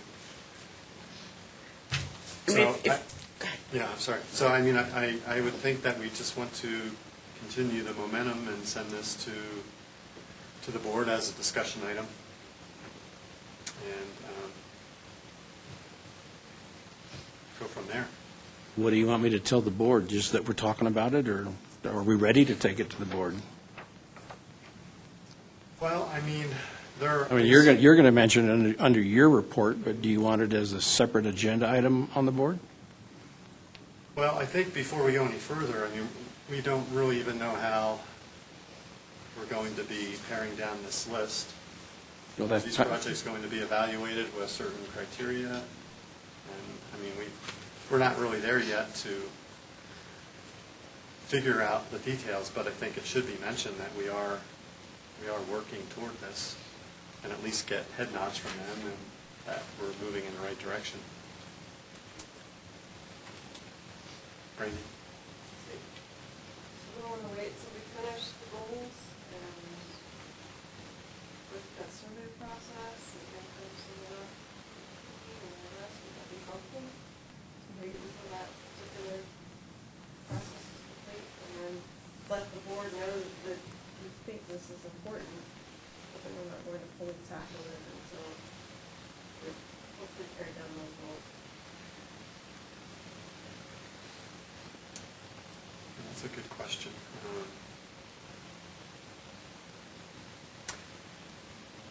Yeah, but that could be with the survey that's out. That's going to be at least, without looking at your schedule, Jennifer, I mean, goals are going to be addressed, what, later this summer or this fall? April-ish, yeah. Okay. And I don't know if we want to wait that long for this, but I mean, it's a good question. I mean, that these projects should align with our goals, but then in reality, this priority list has kind of been, I don't want to say outside of that process, but it's been another item that's always been out there. Jennifer? I think I brought this up last time and asked for this to be back on the agenda and a priority for us to take a look at. And I think when I talked about this last time, I think that the larger list that was passed in November 2015, I think that that's still a great list. I think that the thought was, at least my thought was, is that the resolution from 2012, which is shown on, the attachment, which shows those 3 top projects in the bulleted, really served us well because, some of those projects weren't supposed to be done for years upon years upon years, but it really gave the region, CDOT, and our local officials a similar voice that everybody agreed upon that these were the high priority projects, and I think as a result of that, we made huge strides in getting these projects funded way in advance of when anybody ever thought we would. I mean, Cimarron I-25 is a great example of that. So I guess when I looked at the huge long list of priorities that we passed, or the board passed in November 2015, and I know that CDOT has some concerns over that too, is just to make sure that we're all in agreement of what our highest priority projects are. I don't think that and that helps us when money falls out of the sky or money it comes in unexpectedly, like it did with ARRA, like it did with the RAMP program, and some of the other programs, as Tiger grant opportunities have come around. So I guess, I think that these are all great, but I'd like to, I guess my thought is to try and get back to kind of our highest priority projects, and it doesn't say how we're going to fund those. But it kind of gave guidance and gave a similar voice to our elected officials so that, when those opportunities did come around, that if it made sense at that point is to identify, and move those projects along. So I guess I'd like to get to something similar, which is what we had with that previous resolution from 2012, where we have a top 1, 2, 3, and then some bulleted afterwards, because I think it served us well. Excuse me, might I suggest that this be brought to the board's attention, that we want to start looking at the priority list again and receive the feedback from the survey, and after we receive the survey results, kind of compare our priorities to make sure we're still involved with the community's desire, and that we would like to then go along with Jennifer's recommendation of sending another memo and sending another, establishing again that these are the updated priorities based on the survey and the things that we've identified. Use the public process to. Yeah, actually, use what staff is doing to that the community, we're listening and we're kind of addressing what we see. Board was going to approve the goals. I mean, otherwise, we're identifying priorities, and then we get a survey with input, and we're ignoring that input. So Tim, how would you synthesize the goals? Like, for instance, how many people are going to say that they want a 5-passenger car? We have a population of 8,000 people. Maybe one person will take the time to go and submit a goal. I know I will. So how does that work into prioritizing this list? Because we don't want to lose this placeholder like Bill Alsbach has pretty much spent 10 years getting on this list and tying it that close to the goals, especially survey. No, I haven't looked at the survey, but does it get into project specific, or does it say improved traffic operations and mobility? Right. So it may not get into that specific project, but whenever staff looks at our list here, and they'll say, oh, well, this project really identifies, the goals this way. So that's how that would be addressed. Go ahead. Okay. My thought is that we're kind of waiting a long time for what we know we're going to sort of hear back. Okay, people want less potholes, they want maintenance of roads, they want mobility, they want bike lanes. We know we're going to hear those things back. I think what we might want to do is take this list that we did in 2015. I think we need to update a little bit because, right now we're working on connecting Mesa Ridge Parkway to a Mark Scheffel, so maybe that one comes off. We then take the 10-year program development list that CDOT put on. We lay the two on top of each other and make sure that they are comprehensive. So it includes all the projects from the old list and the new list.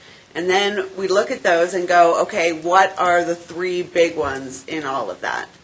And we figure out between all of us in discussing it what our 3 big top projects are. And then go back to the board as quickly as we can because we have new board members and we want to reaffirm that these are still the priorities for our region and to lay them out in front of them to say, here's what we think our priorities are so you know and you have them. And, if we need to adjust or tweak the top 3 from there, then great. But at least we once again have regional consensus onto what our top priorities are. But I think those 2 lists will do it for us. I don't think we have to put a whole lot of brain damage into it. We did that before. And how do you determine the 3 priority? I think we talk about it and try and come to a consensus on what those 3 are between all of our technical knowledge. This doesn't have to be, these are priorities. This doesn't have to be a competitive, selective, criteria-based process. It can be consensus, and we've been very successful in the past of coming to that together. Well, there were topics of discussion or key concerns, and they're identified in the memos as to how, those were the discussion items for those criteria or for the list that were developed. the board, our goal is for the board to approve the new goals for the 2050 plan, not just the survey results, but the goals that'll be coming through you in May. City is having its election in April. They got 6 out of their 9 council members are going to be changed. Are we trying, I think, as you said, Victoria, we've got some new members, and it makes sense to go and present this information to the new members. I would say we wait until after the new members from the city council election. That'd be about the same time we've got the goals, and so however they impact one another,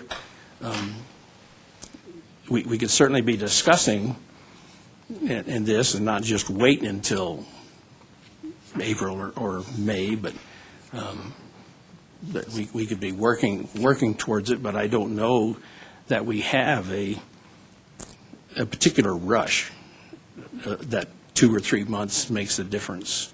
But I agree with you, having a page and a half of projects, it's hard to identify your priority as compared to having, here's 7, 1, 2, 3, and 4 bullets, something like that. I'd also like to see them split in state and local projects, so that we could have a top local project, and that's something you can highlight in a grant application and things like that, where it's not exactly the same as a CDOT project. It may not have the same impact, but it could still be a good bullet point for a grant. I did not make, I didn't have the time, but I also didn't force myself to make the time to compare the CDOT's 10-year list with our current list with the list that was submitted. Now, if you would like me to do that, as you say, overlay them all and see what the commonality is and see what can be subtracted out or combined so that it's a shorter list that we have to review, and then if the goal is to knock it down to six projects, then, we can start working in that direction. But this is what the TAC would like. Yeah, I for one would feel more comfortable bringing a list to the board that's going to be here for a while rather than, the outgoing board. I really think we need to update our cost estimates. We really need to look at the scope and the cost estimates, because I know that when we were looking at our list, we were pulling off numbers from the long-range plan, and some of those, those might already be dated, so. You mean there's cost overruns? Well, they're already dated, so, yeah. And the scoping and all. So I'm good with looking at these projects in a little more detail, weeding through it, and narrowing down the list a little bit. I think that would be good. Right. I'm okay with taking our time. I guess my thought is that the November 2015 list really doesn't ever go away. I think the goal was here to put together a top 2 or 3 projects and then some bulleted lists underneath that. I guess my concern is that we failed after this list was done in a couple of years ago, 2014, or we knew that a bunch of these projects were funded, and we've sat here for this amount of time between then and now, and nothing's been done, and it's really put us in a bad position in regards to I-25. I guess I just can't imagine why we cannot put together our top 2 or 3 projects in the region with a bulleted list, and not say that the November 2015 priorities don't go away, because they're still priorities, and we still have the CDOT priorities. But geez, and I understand some new people coming in. I just can't imagine it's that much brain damage. I guess I would just encourage us to continue to work on it and think of ways to get it done, because, there may be some opportunities here with some funds from the Trump administration. I just hate for us to be caught flat-footed. I'll just stop. Well, and we've gone from, the October 2015 list was 8 projects, 3 prioritized and then the other 5 in a list. And- Oh, that's the 2012 list. Well, okay, so it was Yeah, that- reaffirmed in 2015, right? Mhm. That's what was replaced in November of 2015. That was what was replaced in Not 2015. not reaffirmed, right? Yeah. With the huge list. Yeah. The- Okay, so we. This gone from is the that to 2015 this. list. Yeah, okay. And I don't know, kind of like with our goals, it seems like it would be a more effective list to have greater priorities, but less of them. Not that we want to lessen the importance of getting things done, but I think if it's going to be an effective list that enough thought goes into it and enough feedback, but also that it's not a 2-page spreadsheet of projects. And whether, I don't know, I don't remember the process for this original list. If this went through, evaluation process like this other list did, I mean, is that what we're looking to get into? Or are we looking to get into talking amongst ourselves and coming up with what we think is the best? I'm not interested in that. I see the Federal Register saying you're looking at performance-based decisions now, and although that's 2 years from now, but still, I think we have to look at our priorities being performance-based. Why? It's really not 2 years from now. We need to start doing it since now, because when you get to 2 years, if we're not there and making it happen already, then we're not going to be able to do the reporting that we need to.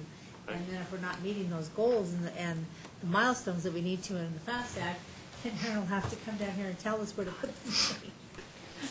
There's a lot of needs in the community, and we need to make sure we make smart decisions of where our money goes. And it should be like where we have issues with safety, traffic congestion, operational issues.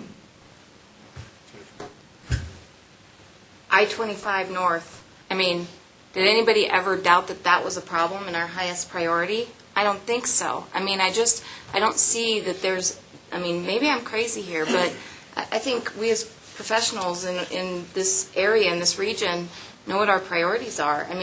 I-25 North is a great example of that. I'm all for consensus in getting there, but I just can't imagine that we can't pull out 3 or 4 of our top priorities in this region and say that's our top priority, because if I just still don't understand how we couldn't get to I-25 North. I-25 South is becoming a problem. It already is a problem, and CDOT's doing what it can to move that along. That congestion is already happening. Those are our major arterials. It's the backbone of our community, and I just can't imagine that we can't pick out 2 or 3 projects. Maybe I'm crazy, but and if those change after the new board gets in, great. And maybe we don't get there until after the new board gets in, but I guess I'd just like to see us come together and say, what's our few top priorities? I just don't think it's that difficult. But that would be performance-based. South Academy has problems operationally. The congestion's there.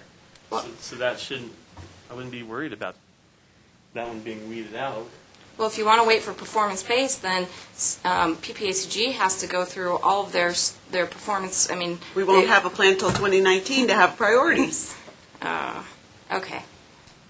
And yes, the plan has to be performance-based, but what we're saying as high priorities that we'd like to get funded, whether they're funded now or not funded, or we're looking for funding in the future, that doesn't have to be performance-based. It just has to be what we all agree on as a board, or what the board agrees on, not us. But it doesn't have to be performance-based. It has no bearing on that. And while we recognize that they probably will be good performance ones, it's just not that we've gone through some, criteria-driven process to come up with them. These are the big projects we know are the big projects. It's important to recognize, Jennifer, that I-25 is like this huge monster in the room, and you just have to mention it. And then at the cost of U.S. Highway 24 going westbound. I'm just using that as an example. I'm not saying, because if you look at these other projects on those bulleted lists, there was 24 on those project lists. So I'm not lost. I'm just using that as an example. We are behind on I-25. That's just one example. And it's because we didn't make it a priority in the region, even though we all knew it was a priority. It's like it was lost. I mean, that's my example. But I'm not losing the effects of US 24 and some of those other ones. My point is that we're behind. And if we don't do something soon to identify priority projects, then when tire grants come out, our board is not going to be able to say, this is our highest priority project, we need to respond to this in a month or 2 months and get that done. It's going to be a problem because everybody's going to have to decide what's our priority project to make an application in. You better believe at some point that hopefully Trump does an infrastructure bill and we're going to have money hopefully to apply for. I mean, I hope that happens, but here we are, we can't figure out what our high priority project is. We finally did that for I-25, and it seemed like it was like, really? How come we didn't have that before? I just... And the clouds parted and the sun shone on I-25 North, and we're moving on it. So is it any... cost at Highway 24. Well, but is there any doubt that our three big highways are 24, 25, and 21? Do we all not agree on that? Well, and I'm not saying at what cost, because had we not had this bulleted list in 2012, I-25 Cimarron never would have been done. I'm telling you. So we've seen it work. We've seen it work, and I just can't. It's unbelievable. Okay, I'm done. So are you suggesting heading up a new task force to keep this going along? I'm doing the last one. This one can be somebody else. You delegate very well. Whatever is Well, decided. maybe CDOT wants to put together the priority list for us, because it just seems like... So if I can add some things, I get it. I mean, we've been very successful saying, this is where we need to concentrate funding. And I would say there is some time, because when I say that, we have to look at performance-based, and we have to make sure we get it right. So when we look at Circle to Academy, and we're moving down the road right now to get that one shelf-ready, hopefully that is in our top list of priorities, if money comes along. That some other priority that we didn't miss, that we missed, that we didn't see, trumps that one, because we're spending all this money right now to make sure that we get that one shelf-ready. So what we've done in the past is we've gone through with PPACG and said, what are our priorities? And we're following that direction. We have followed that direction. So, and some of that's pretty obvious. I mean, we know, like you said, Jennifer, I-25, Powers Boulevard, US 24, East and West have been the priority corridors. Where are we having the congestion? Where are we having the accidents? Those things are pretty obvious, and that's generally what we're seeing is research in Powers is where we're getting the congestion point on Powers, if you drive that. You're getting that one shelf ready. And we're getting that one shelf ready. And I-25 between Circle and Academy, that would be the logical next step to continue the I-25 improvements that we've identified in that environmental document. And that was kind of discussed in that environmental document. So those two projects, we're moving forward. Now, if the board decides those aren't our priorities anymore, that we would rather fund I-25 between Castle Rock and Monument first, that's fine. But we've got those on the shelf if additional money comes along. So I'm just saying, I think there's some time. And I think we're at a little bit of risk to say that if those two projects are not priorities, we're moving down that road, and so we would like some direction that those are indeed still priorities based on the conversations we've had with PPACG. So we got to get it right. But again, I think there's a little bit of time. We've got about 6 months here that we're really starting to push those projects forward. There's other projects that are maybe secondary on that list. Maybe those are the top three. And then secondary to that, maybe there's some improvements looking at our 10-year capital list, again, 24 east and west, we're identifying projects there as well. So maybe those are below that, but we are starting to see congestion in different parts of those corridors that we better get it right. We better make sure that we're on top of it so we don't get what happened between I-25 Monument to Castle Rock. So yeah, what CDOT is definitely looking for that list. It would be very helpful. Making sure we're still heading down the right path here. So what a timeline of, say, May? 4 to 6 months. May or June? Probably more like June. yeah, I think so. I think we got about 6 months before we really start spending a lot of money on those two projects. I mean, we're moving forward with consultant selection on both of those.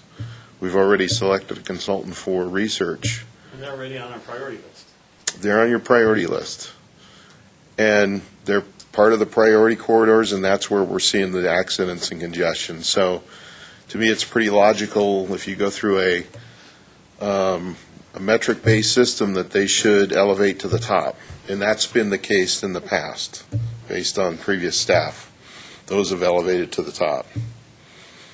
Next down the list, we've got Constitution, North and South Carefree. Those have elevated to the top, too, with high benefit costs because of the congestion that we're seeing at those locations. So those are kind of secondary to research, if you will. Right. And when we're competing against the rest of the state, I think we should be putting our best projects forward. Yeah, and then also keep in mind, we do have $1.7 billion worth of cleared projects. I-25, Powers Boulevard, 24 West, and most of those projects are on that 10-year capital list, either Tier 1, 2, or 3. So we are telling the rest of CDOT and the community, we're well ahead of many communities in Colorado where we're probably 2 years out from delivering projects because we've gone through that environmental process. So we're probably in a better situation. It's just hard to determine what the exact priority is out of that $1.7 billion. So there's some good news there. Thanks, Mark. All right, any other comments on this? We need to move on. Okay. I will go ahead and combine the list and overlay them to eliminate any duplicates. If you have cost changes, please let me know in the next 2.5 weeks. Do you want me to work in this new list that was just submitted this week, or stick with just the CDOT and the approved priority list? Well, I think I'm not really too fond of trying to rush this through, and I would really like our new council to be in place before we start this discussion. I think that's going to be important, and I don't want to do it 2 times. So it just makes sense to wait from my perspective. And with Mark's thoughts, I think we need to keep the discussion going. And during my report at the board, I can tell them what we're doing, but it's going to be a few months out, and we'll just see what kind of feedback we get from them. I'll go ahead and do it and just bring it back to the TAC. I just don't know. Do you want me to include the list that was submitted today? Okay. I'll put all 3. I think they all overlap anyway, but I'll put all let's 3 just make together. sure it gets on there. So at least then we're not counting one project 3 times. So CDOT has a list. A lot of the priorities are CDOT cost estimates, and we used your estimates. That's why I want to make sure you guys are comfortable with what we put down, because we were using previous lists that we Right, I think you ought to be using our cost estimates for the latest. Right. And so I'd rather you all look at the list and update it. We can do that. For example, I-25 Academy to Circle, it was originally $30 million. We're not comfortable with that number. We've taken another look at it, and we're in that $40 to $45 million. So, and we still need to go through and refine that even more so. So that number came from, financial study that was done several years ago. So, See how quickly those cost overruns happen? yep. Touche. If you could take the list that we put together, and then if there are obviously duplicates, take them off, but if there's something that's on the list that we came up with, if you could just denote it so we know that it's not on the priority list from the board, it's not on CDOT's list, it's one that we came up with recently, that Right. would be helpful. Yes, the board never approved CDOT's list. It did review it for a couple of months, as did TAC, and made a recommendation, but it was never an approval item. So there are 3 separate lists: our approved list, CDOT's list, and then our candidate list today. So I'll identify those. I just want to mention for Laura's benefit, when I talk about I-25 North, it's not about this region putting in money for it. It's about this region making it a priority to make sure from a statewide effort that we're getting that project funded. So I'm not advocating that, especially some of these projects, if they're on the priority lists, it doesn't mean that the funding is coming from funding that comes to this region. It just means that it's a priority for our area. And I think I just would suggest, Brian talked about starting this after his new board is in. I guess I would just advocate that we continue this discussion, because I don't want to start in spring. I think we should continue the discussion, not wait. So. Yeah, I didn't take it as waiting. I think he just wants to present it and make sure our. Well, I'll just, the words were start, so I'm just making sure that We're all on the same page. we're all on the same page. Before we close that, I had a thought. I've been thinking about this for a while.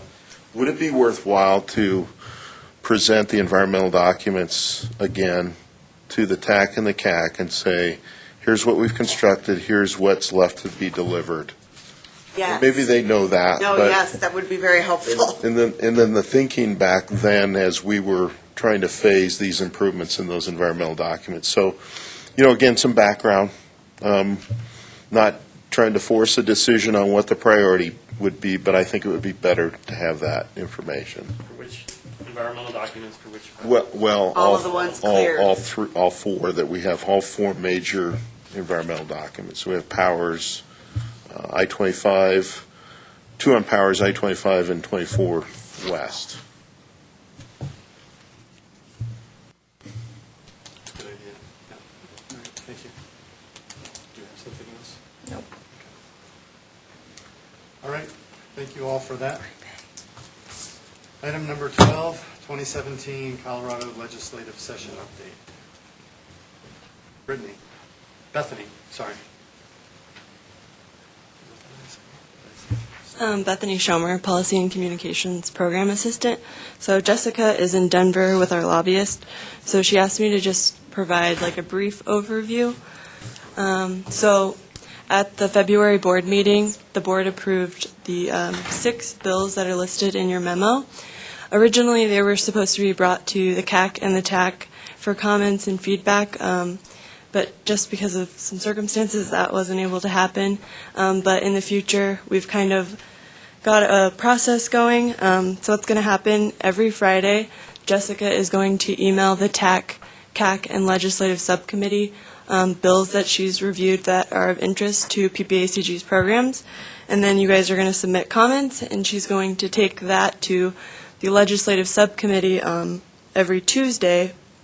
And they're going to make a recommendation for the board's executive committee to vote on, and then it will be ratified at the board meeting the following month that it lands on. And we've come up with this system just so, because legislation is moving so fast, and in order to effectively communicate PPACG's stances on bills and legislation, this is what we're going to try to do in order to accomplish that. I think Jessica sent this legislative tracker to you guys early in the week. If you have any comments or concerns, or if there's any specific bill that you feel strongly about PPACG taking a stance on, just email Jessica and she will forward your comments to the legislative subcommittee and then the executive committee for their consideration. Other than that, she'll be coming every month and going over bills in more detail, along with the weekly emails. So, do you have any questions?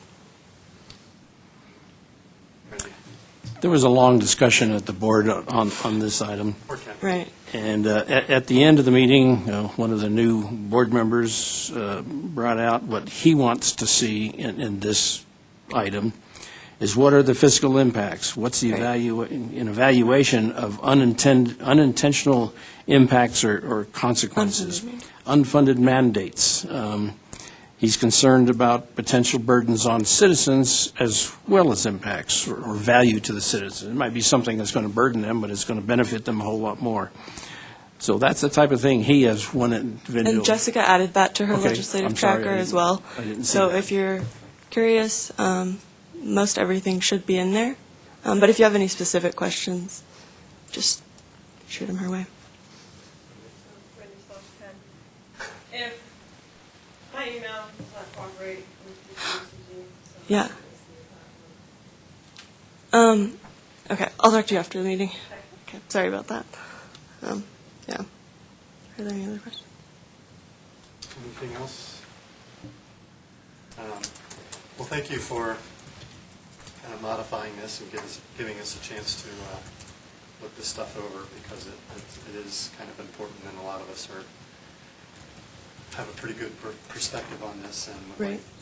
like at least have to have the chance to review it, Right. and to let our board representatives know. And the board did express that they really value your comments, so if you're the technical perspective, so please feel free to share them with Jessica. Thank you. Okay, thanks. Item 13, NOPE Policy Task Force Update.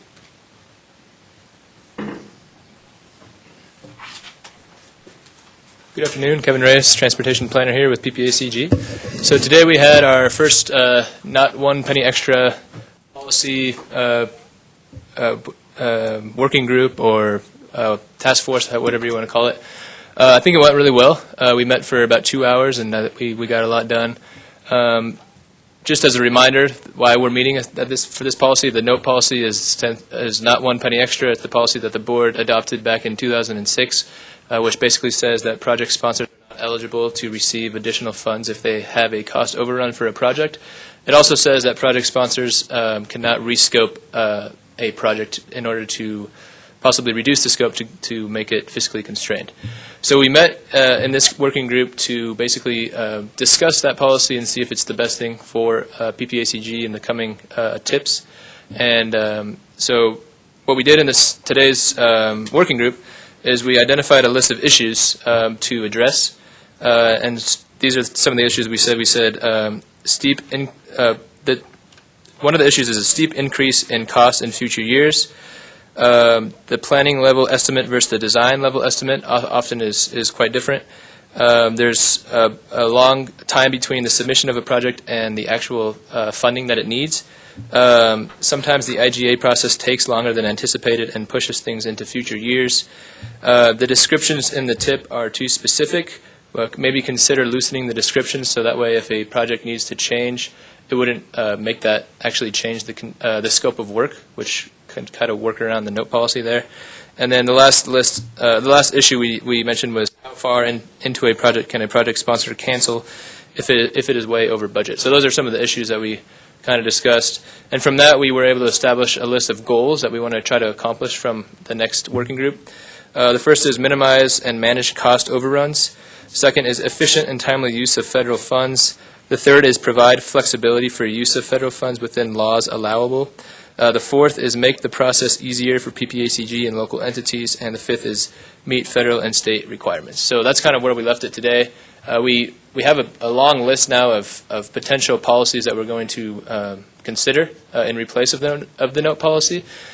So in future task force meetings, we're going to be basically deciding which policy we want to ultimately adopt, and then we have a list of questions that we need to answer to make sure it's equitable and fair policy. So that's kind of where we are right now. We just, again, identified our list of issues and identified our goals. And next month, we're going to really dive into which policies do we want to adopt. I don't know if Brian or Victoria have anything to add to that. I'll just add that we did have a very productive meeting.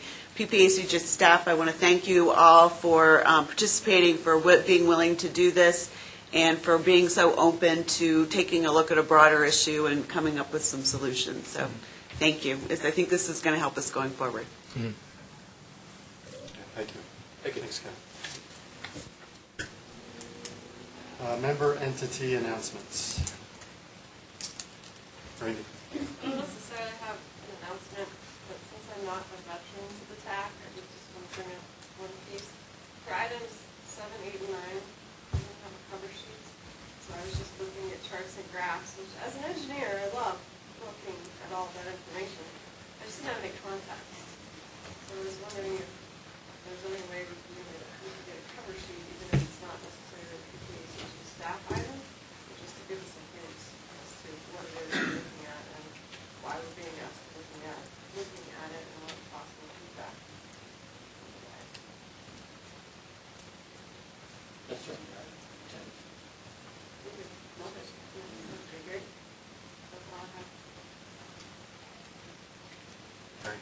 Yeah, the mayor from town of Monument is traveling a bit, hasn't been making much of board meetings, if any. So I sent an email to Director Sonnenberg to appoint another board member as an alternate, and I just wondered if that's coming through. Okay, good. And I just wanted to say that the city of Lagoon Park is Public Works Director with city. So you guys will be seeing me later, it's a couple months anyway, and wanted to say thanks to Ken for all of his effort to coordinate in the absence of a Public Works Director, some of the issues that come through this committee with ours. So appreciate that very much. I don't think it's anything this committee did, but Ken's no longer with us. You never know, it could have been something we did. He's with School District 20, so you guys can see. All right, items for future TAC meetings. Probably have a tip amendment, right? I'm sure there'll be a tip amendment. Priority list. I've got the priority projects to come back. I think there'll probably be some feedback on the survey. I don't know if it'll be over or not, but we'll certainly have a bunch and can give maybe a summary of what we've received.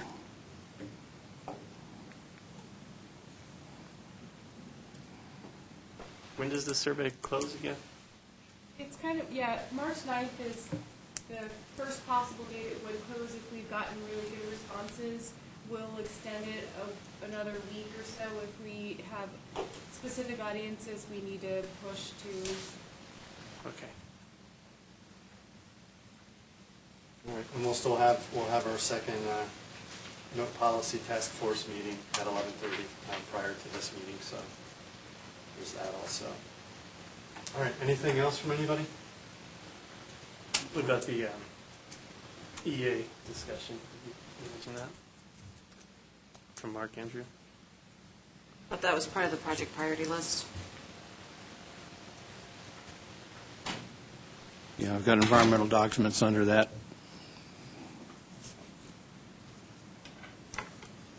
So you'll coordinate with Mark? Yes. With that, okay. All right, everyone, thank you. See you next month.